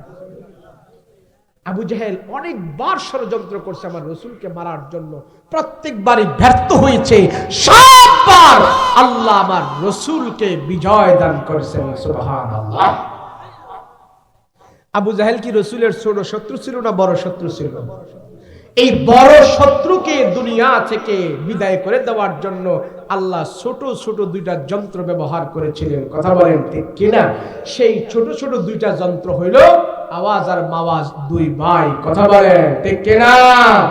দুইটা শিশু বাচ্চা নেই, আবু জাহেলকে দুনিয়ার জমিন থেকে আল্লাহ বিদায় করে দিয়েছেন। সুবহানাল্লাহ। আবু জাহেল বলল, দুনিয়ার জমিনে আমি জীবিত থাকতেই মুহাম্মাদের মৃত লাশ আমি দেখতে চাই, তোমরা কি বলো? তাহলে আবু জাহেলের উপরে তো আর সবাই কথা বলতে পারে না। আবু জাহেল একটা পারফেক্ট নেতা ছিলেন, শিক্ষায়, দীক্ষায়, ডাক, হাক, ডাক, বংশ, মর্যাদা, ইজ্জত, কোন দিক দিয়ে আবু জাহেলকে আল্লাহ কম দিছিল না, সব দিক থেকে বেশি দিয়েছেন। সব দিক থেকে বেশি দিয়েছেন। রাসূল পাক সাল্লাল্লাহু আলাইহি ওয়াসাল্লাম নবীজি হযরত আলী রাদিয়াল্লাহু আনহুর সাথে ঘরে বসে বসে দ্বীনের ব্যাপারে পরামর্শ করতেছে। আর এমন মুহূর্তে রাতের বেলা সব আত্মীয় স্বজন, রক্তের মানুষ, গোষ্ঠীর মানুষ, ভাই বেরাদার যারা অনিসলামিক ছিল সবাই রাসূলুল্লাহর ঘরের চতুর্পার্শ্বে এসে তীর বর্ষা বল্লম নিয়ে সবাই রাসূলের বাড়ি ঘেরাও দিয়েছে। শেষ দোয়া করবো, এখনই দোয়া করবো, বসেন। রাসূলের বাড়ি তারা ঘেরাও দিয়েছে। তো ঘেরাও দেওয়ার পর তো রাসূলকে আল্লাহ পাক কোরআনের আয়াত নাজিল করে জানাই দিলেন, নবী গো, ঘরের বাহিরের অবস্থা তো আপনি জানেন না কি অবস্থা। আমি আল্লাহ আপনারও খবর রাখি, আপনার শত্রুদেরও খবর রাখি। নবীজি ঘরের বাহিরে যে দেখেন, দরজা খুলে দেখেন ঘরের বাহিরের অবস্থা ভালো না। তো নবীজি ঘরের দরজা খুললো, খুলে দেখে হায় হায় সর্বনাশ, আমার রক্তের মানুষ, আমার গোষ্ঠীর মানুষ, আমার বংশের মানুষ, আমার বন্ধু বান্ধব, আরে আমার ভাই ব্রাদার যারা আছে সবাই অস্ত্র শস্ত্র নিয়ে আমার ঘরের চতুর্পার্শ্বে দাঁড়িয়ে আছে। ও আল্লাহ, তাদের অবস্থা থেকে বুঝতে পেরেছি তারা আমাকে মেরে ফেলবে। তো রাসূল আল্লাহর কাছে বলতেছে, আল্লাহ আমি এখন করবোটা? তো নবীজি এই কথা বলার পর আল্লাহ বলেন, যত যা করার যত ব্যবস্থা আমি আল্লাহ স্বয়ং নিজে নিয়েছি, নবীজি আপনার কিছু করা লাগবে না। আবু জাহেল, উকবা, সাইবাদেরকে শায়েস্তা করার জন্য আমি আল্লাহ নিজেই যথেষ্ট হয়ে গেছি। তখন আল্লাহ রাসূল বলে, আল্লাহ আমি এখন আর কি করব? বলে আপনি একটু হরকত করবেন, নাড়াচাড়া করবেন। কই কি নাড়াচাড়া? বলে এক্ষুনি আপনি মক্কার জমিন ছেড়ে মদিনার দিকে রওনা হন। মদিনার দিকে আপনি রওনা হন, মানে হিজরত করা শুরু করেন। তখন নবীজি একটু বিচলিত হলেন, আল্লাহ এক্ষুনি আমি চলে যেতে হবে মক্কা থেকে? বলে হ্যাঁ। তো রাসূল আবু বকরের বাড়িতে যেয়ে আবু বকরকে নিয়ে সাথে নিয়ে মক্কা থেকে মদিনার দিকে রওনা করলেন। আর খানায় কাবার দিকে তাকায় তাকায় রাসূল একটু কষ্ট পাইতেছেন। আল্লাহ, এই খানায় কাবা ছাড়া আমি মদিনায় কেমনে থাকবো? মক্কা থেকে মদিনা 450 কিলোমিটার দূরে, সেই খানায় কাবা ছাড়া আমি মদিনায় কেমনে থাকবো? আল্লাহ, খানায় কাবার সামনে আমি দাঁড়িয়ে দাঁড়িয়ে 1 রাকাত নামাজ পড়লে আপনি আমাকে 1,00,000 রাকাতের সওয়াব দেন। খানায় কাবার সামনে বসে বসে আমি কোরআন তেলাওয়াত করি, আমার ঘরে খাবার নাই, আমার ঘরের চুলায় 2 দিন 3 দিন পর্যন্ত আগুন জ্বলে না।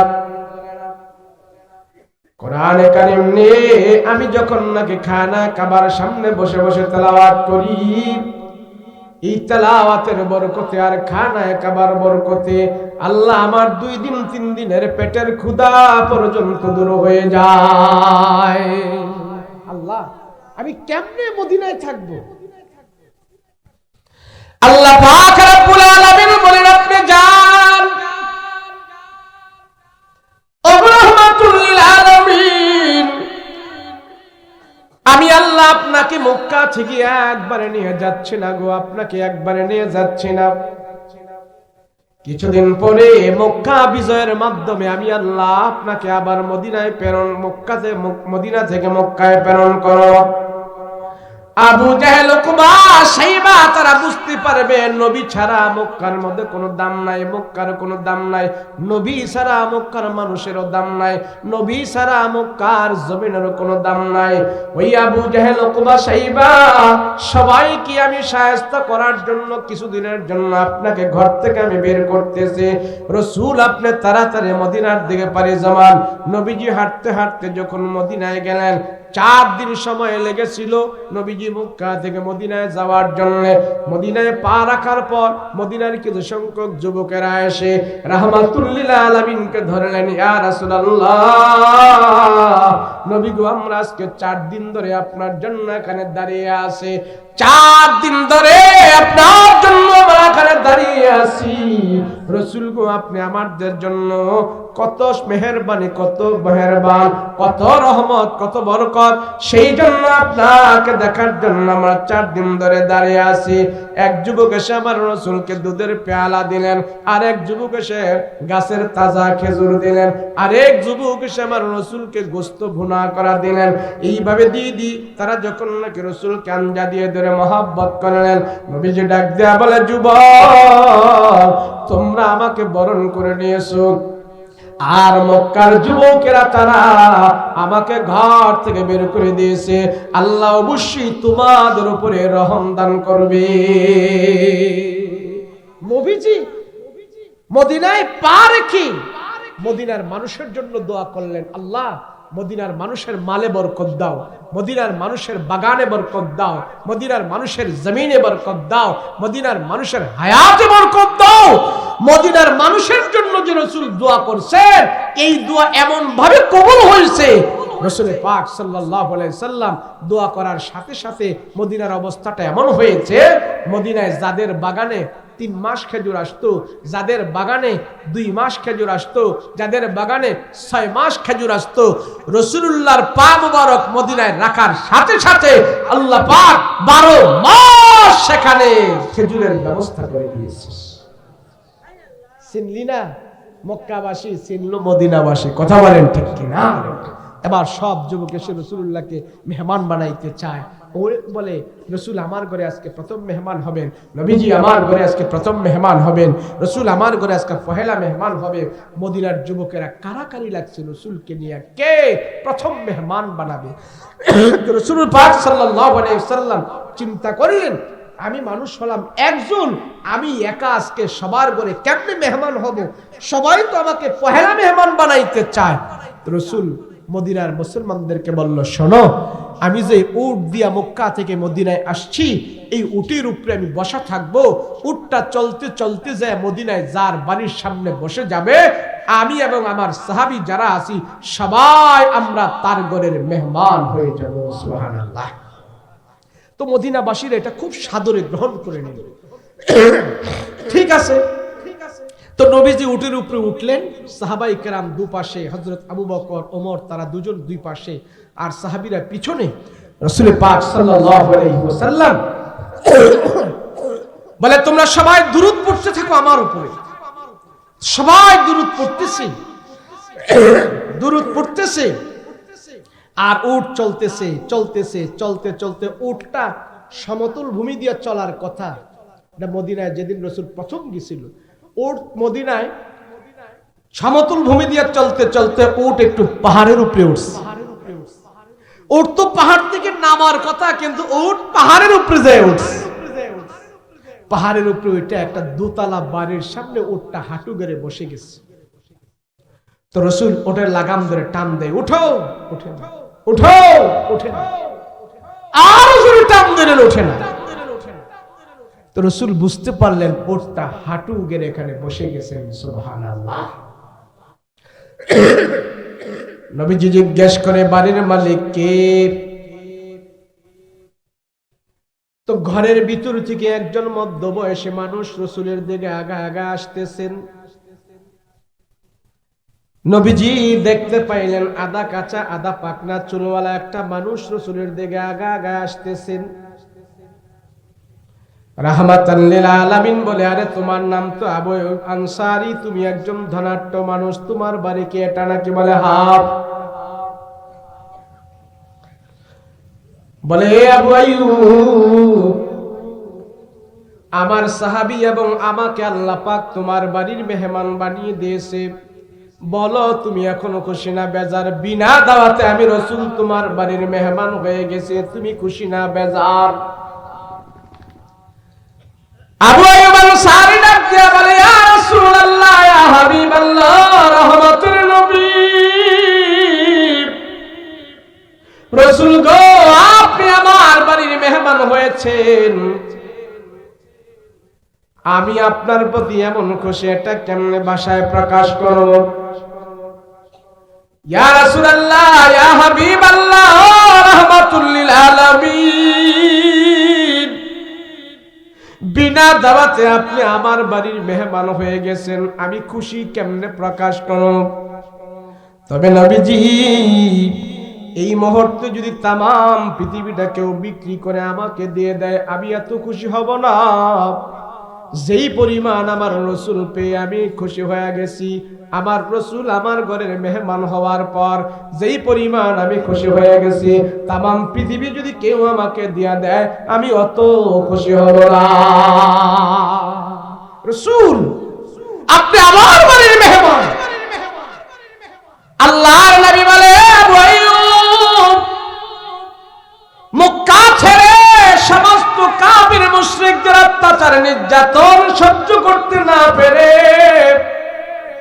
আবু জাহেল, উকবা, সাইবা তারা সবাই অত্যাচার করে আমার সাহাবীদেরকে বের করে দিয়েছে, আমিও চলে আসছি। পাথু খাবার দাবার তাদের যা ছিল সব শেষ হয়ে গেছে। আজকে তাদের পেটে খাবার নাই, আমার পেটেও খাবার নাই। এ আবু আইয়ুব, মুসলমান ভাইদের জন্য তুমি খাবার দাবারের ব্যবস্থা করো। নবীজি কথা বলার সাথে সাথে আবু আইয়ুব আনসারী উট বকরি জবাই করে দিলেন। আবু আইয়ুব আনসারী উট বকরি জবাই করে পাকশাক করা আরম্ভ করে দিলেন। এই পাকশাকের ধোঁয়া উঠতেছে, আগুন জ্বলতেছে, ধাও ধাও করে ধোঁয়া উঠতেছে। হান্ডি পাতিলে গরম পানি, রুটি পাক হচ্ছে, গোস্ত পাক হচ্ছে, আর সবার মধ্যে শুধু আনন্দ উল্লাস। নবীজিকে পেয়ে তারা অনেক আনন্দ পাইতেছে, জীবনের সব দুঃখ তারা ভুলে গেছে। সব দুঃখ ভুলে যাইয়া রাহমাতুল লিল আলামিনের জন্য তারা আনন্দ করতেছে, মেহমানদারি করতেছে। তখনকার জমানায় ইহুদিদের বড় একজন আলেম ছিল, সে যায়া খবর পাইল, তার কাছে খবর দিল বিশ্বনবী মক্কা থেকে মদিনায় চলে আসছে, তারে দেখার জন্য আমরা যাব। ওই ইহুদি আলেম রাসূলকে দেখার জন্য চলে আসছে। চলে আইসা বলতেছে, ও মুহাম্মদ, তুমি আমার সাথে একটু দেখা করো। রাসূল কোথায় আছে তার সাথে আমি দেখা করব। এক পর্যায়ে ওই ইহুদিদের বড় আলেম আমার রাসূলুল্লাহর সাথে দেখা করতে যায় দাঁড়ায় রইলেন।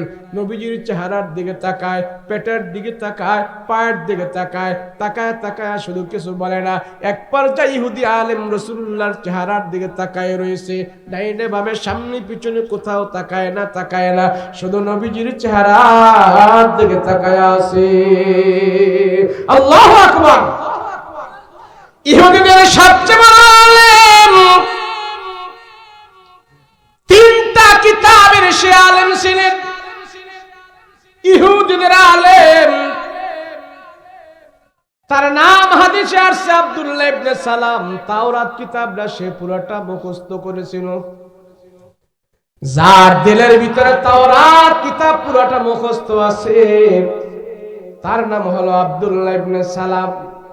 রাসূলের চেহারার দিকে তাকায় রইল। নবী কয়, তুমি ডাইনে বামে কোথাও তাকাও না, শুধু আমার চেহারার দিকে তাকায় রইলা, কারণটা কি? আল্লাহর নবী বলে, তুমি কিছু বলো, তুমি শুধু আমার চেহারার দিকে তাকায় রইলা, কোনো কিছু বলো না, কারণটা কি? এবার ইহুদি আলেম চোখের পানি ছেড়ে ছেড়ে কান্না করে বলে, রহমতের নবী, আপনার চেহারার দিকে তাকায় তাকায় কোনো খারাপ মন্তব্য করি না নবী গো। আপনার চেহারার দিকে তাকায় তাকায় আমি খারাপ মন্তব্য করি না গো নবী। আমার দিলের ভিতরে তাওরাত কিতাবটা আছে, ওই তাওরাত কিতাবের ভিতরে আল্লাহ পাক দিয়ে রাখছে, আখির জামানার নবী যে হবে তার নাম হবে মুহাম্মদ। আখিরি জামানার নবীর কপালটা কেমন হবে, গালটা কেমন হবে, নাকটা কেমন হবে, দাঁতগুলো কেমন হবে, চুলগুলো কেমন হবে, তার দাড়িগুলো কেমন হবে, সব বর্ণনা আল্লাহ পাক তাওরাত কিতাবের ভিতরে দেওয়া আছে। ওই নবীকে আজকে আমি সামনে পেয়েছি, আপনার চেহারার দিকে তাকাইয়া আর আমার মুখস্থ করা তাওরাত কিতাবের দিকে তাকায়া যুক্তির কষ্টি পাথর দিয়া রাসূলকে আমি যাচাই করে করে দেখলাম, তাওরাত কিতাবের ভিতরে আমি যা যা পড়েছি আপনার চেহারার ভিতরে রাসূলকে আমি বাস্তবে সব পেয়ে গেছি। ইয়া রাসূলুল্লাহ, আমার আর কোনো সন্দেহ নাই রাসূল আপনি যেন সত্য পয়গম্বর। তো রাসূল বলে, আমি যে সত্য পয়গম্বর, তুমি যে এটা পেয়েছো, তো ইসলাম গ্রহণ করো না, ইসলাম গ্রহণ করে ফেলো। এখন সে বলে, ইয়া রাসূলুল্লাহ, আমার দলবল সব নিয়ে আমি ইসলাম গ্রহণ করব। রাসূল পাক সাল্লাল্লাহু আলাইহি ওয়াসাল্লাম বলল, ঠিক আছে। তখন সে সব দলবল ভক্তবৃন্দ সবাইকে নিয়ে আইসা বলতেছে, শোন, আমি যেহেতু তাওরাত কিতাবের হাফেজ, আমি যেহেতু সত্য রাসূল পাইছি, আমি মুসলমান হয়ে যাব, তোমরাও কি মুসলমান হবে কিনা? তো তাদের ভিতর থেকে কেউ কেউ তার সাথে কালমা পড়ে মুসলমান হয়ে গিয়েছে। এবার সে বলল, রাসূল, এই এক্ষুনি দোয়া করো, বসুন। রাসূল, মুসলমান তো আমরা হয়েই গেলাম, এখন নবীজি আমি তো এখনো ইহুদিদের বস্তিতে আছি, ইহুদিদের গ্রামে আছি, আমাকে আপনি একটু রুখসত দেন, সুযোগ দেন। বলে, কি? আমি ইহুদি থাকতে উটের গোস্ত খাইতাম, দুধ খাইতাম না, দুধ খাইতাম, গোস্ত খাইতাম না, এখন মুসলমান হয়েও ইহুদি ধর্মের সেই জিনিসটা আমি বহাল রাখতে চাই। হ্যাঁ, ভালো করে বুঝেন, বহাল রাখতে চাই, বহাল রাখতে চাই না। ইসলাম এমন এক ধর্ম, এই ধর্মের ভিতরে ঢুকলে পুরোপুরি ভাবে ঢুকতে হবে, অর্ধেক অর্ধেক ঢুকার কোনো সুযোগ নাই। কথা বলেন ঠিক কিনা? তো এই মুহূর্তে আল্লাহ পাক তার শানে কোরআনের আয়াত নাজিল করে দিছে, ইসলামের ভিতরে তো ঢুকছো, অর্ধেক ঢুইকা জাহান্নাম থেকে বাঁচতে পারবা না। ইসলাম মানলে পুরাই মানো, আর না মানলে তুমি দূরেই থাকো। কথা বলেন ঠিক কিনা? আমাদের কুমিল্লার ভাষায় কয়, খাইলে পেট বইরা খা, না খাইলে দেড় সাইরা যা। খাইলে পুরা খা, নাই খাইলে ভাই হও। ইসলাম মানলে পুরা মানো, না মানলে তোমার দরকার নাই। তোমার মতো ইসলাম বাড়া ইসলাম না মানলে আল্লাহর কোন ইসলাম ধর্মের কোন আসে যায় না। কথা বলেন ঠিক কিনা? এখন সে যখন এই কথা বলছে, রাসূলুল্লাহ আল্লাহর কাছে হাওলা করে দিচ্ছে, আল্লাহ সে তো ইসলাম কিছু কিছু মানতে চায়, সে তো ইসলাম কিছু কিছু মানতে চায়, সে তো ইসলাম কিছু কিছু মানতে চায়, কিছু কিছু ছাড়তে চায়। কিছু মানবো ইহুদি ধর্ম, কিছু মানবো মুসলমানের ধর্ম, কিছু মানবো হিন্দুর কালচার, কিছু মানবো মুসলমানের কালচার। এটাই তো আমরা চাই বেশি, তাই না? দুই কলমার মুসলমান আছে না? না নাই? হিন্দুকে পূজারও সভাপতি, মাহফিলেরও সভাপতি, সুদ ঘুষও খায়, আবার মসজিদে শুক্রবারের পহেলা কাতারের মুসল্লিও হয়, তসবিহও হাতে থাকে, টুপিও সাথে আছে, আবার দিলে দিলে 2 নাম্বারিও আছে। আছে না? নাই? তো এমন মুসলমানের তো বেশি, সবাইরে খুশি করে আমরা চলতে চাই। তো এই ইহুদি আলেম কয়, নবীজি আমি ইহুদিদেরকে খুশি করে চলতে চাই, আবার মুসলমানের সাথেও থাকতে চাই। তো রাসূল কয়, এমন থাকার সুযোগ ইসলামে নাই। তো আল্লাহ কোরআনের আয়াত নাজিল করে জানাই দিবেন, ইয়া আইয়ুহাল্লাযীনা আমানু উদখুলু ফিস-সিলমি কাফা। আল্লাহ বলে, হে ঈমানদারেরা, তোমরা যদি ইসলামের ভিতরে ঢুকতে চাও, ও মানুষ, তোমরা যদি ইসলামের ভিতরে ঢুকতে চাও, পুরোপুরি ভাবে ইসলাম মানো। রাষ্ট্রীয় জীবনে, পারিবারিক জীবনে, সাংসারিক জীবনে, ব্যবসায়ী জীবনে, অর্থনীতি জীবনে, চাকরি জীবনে, সব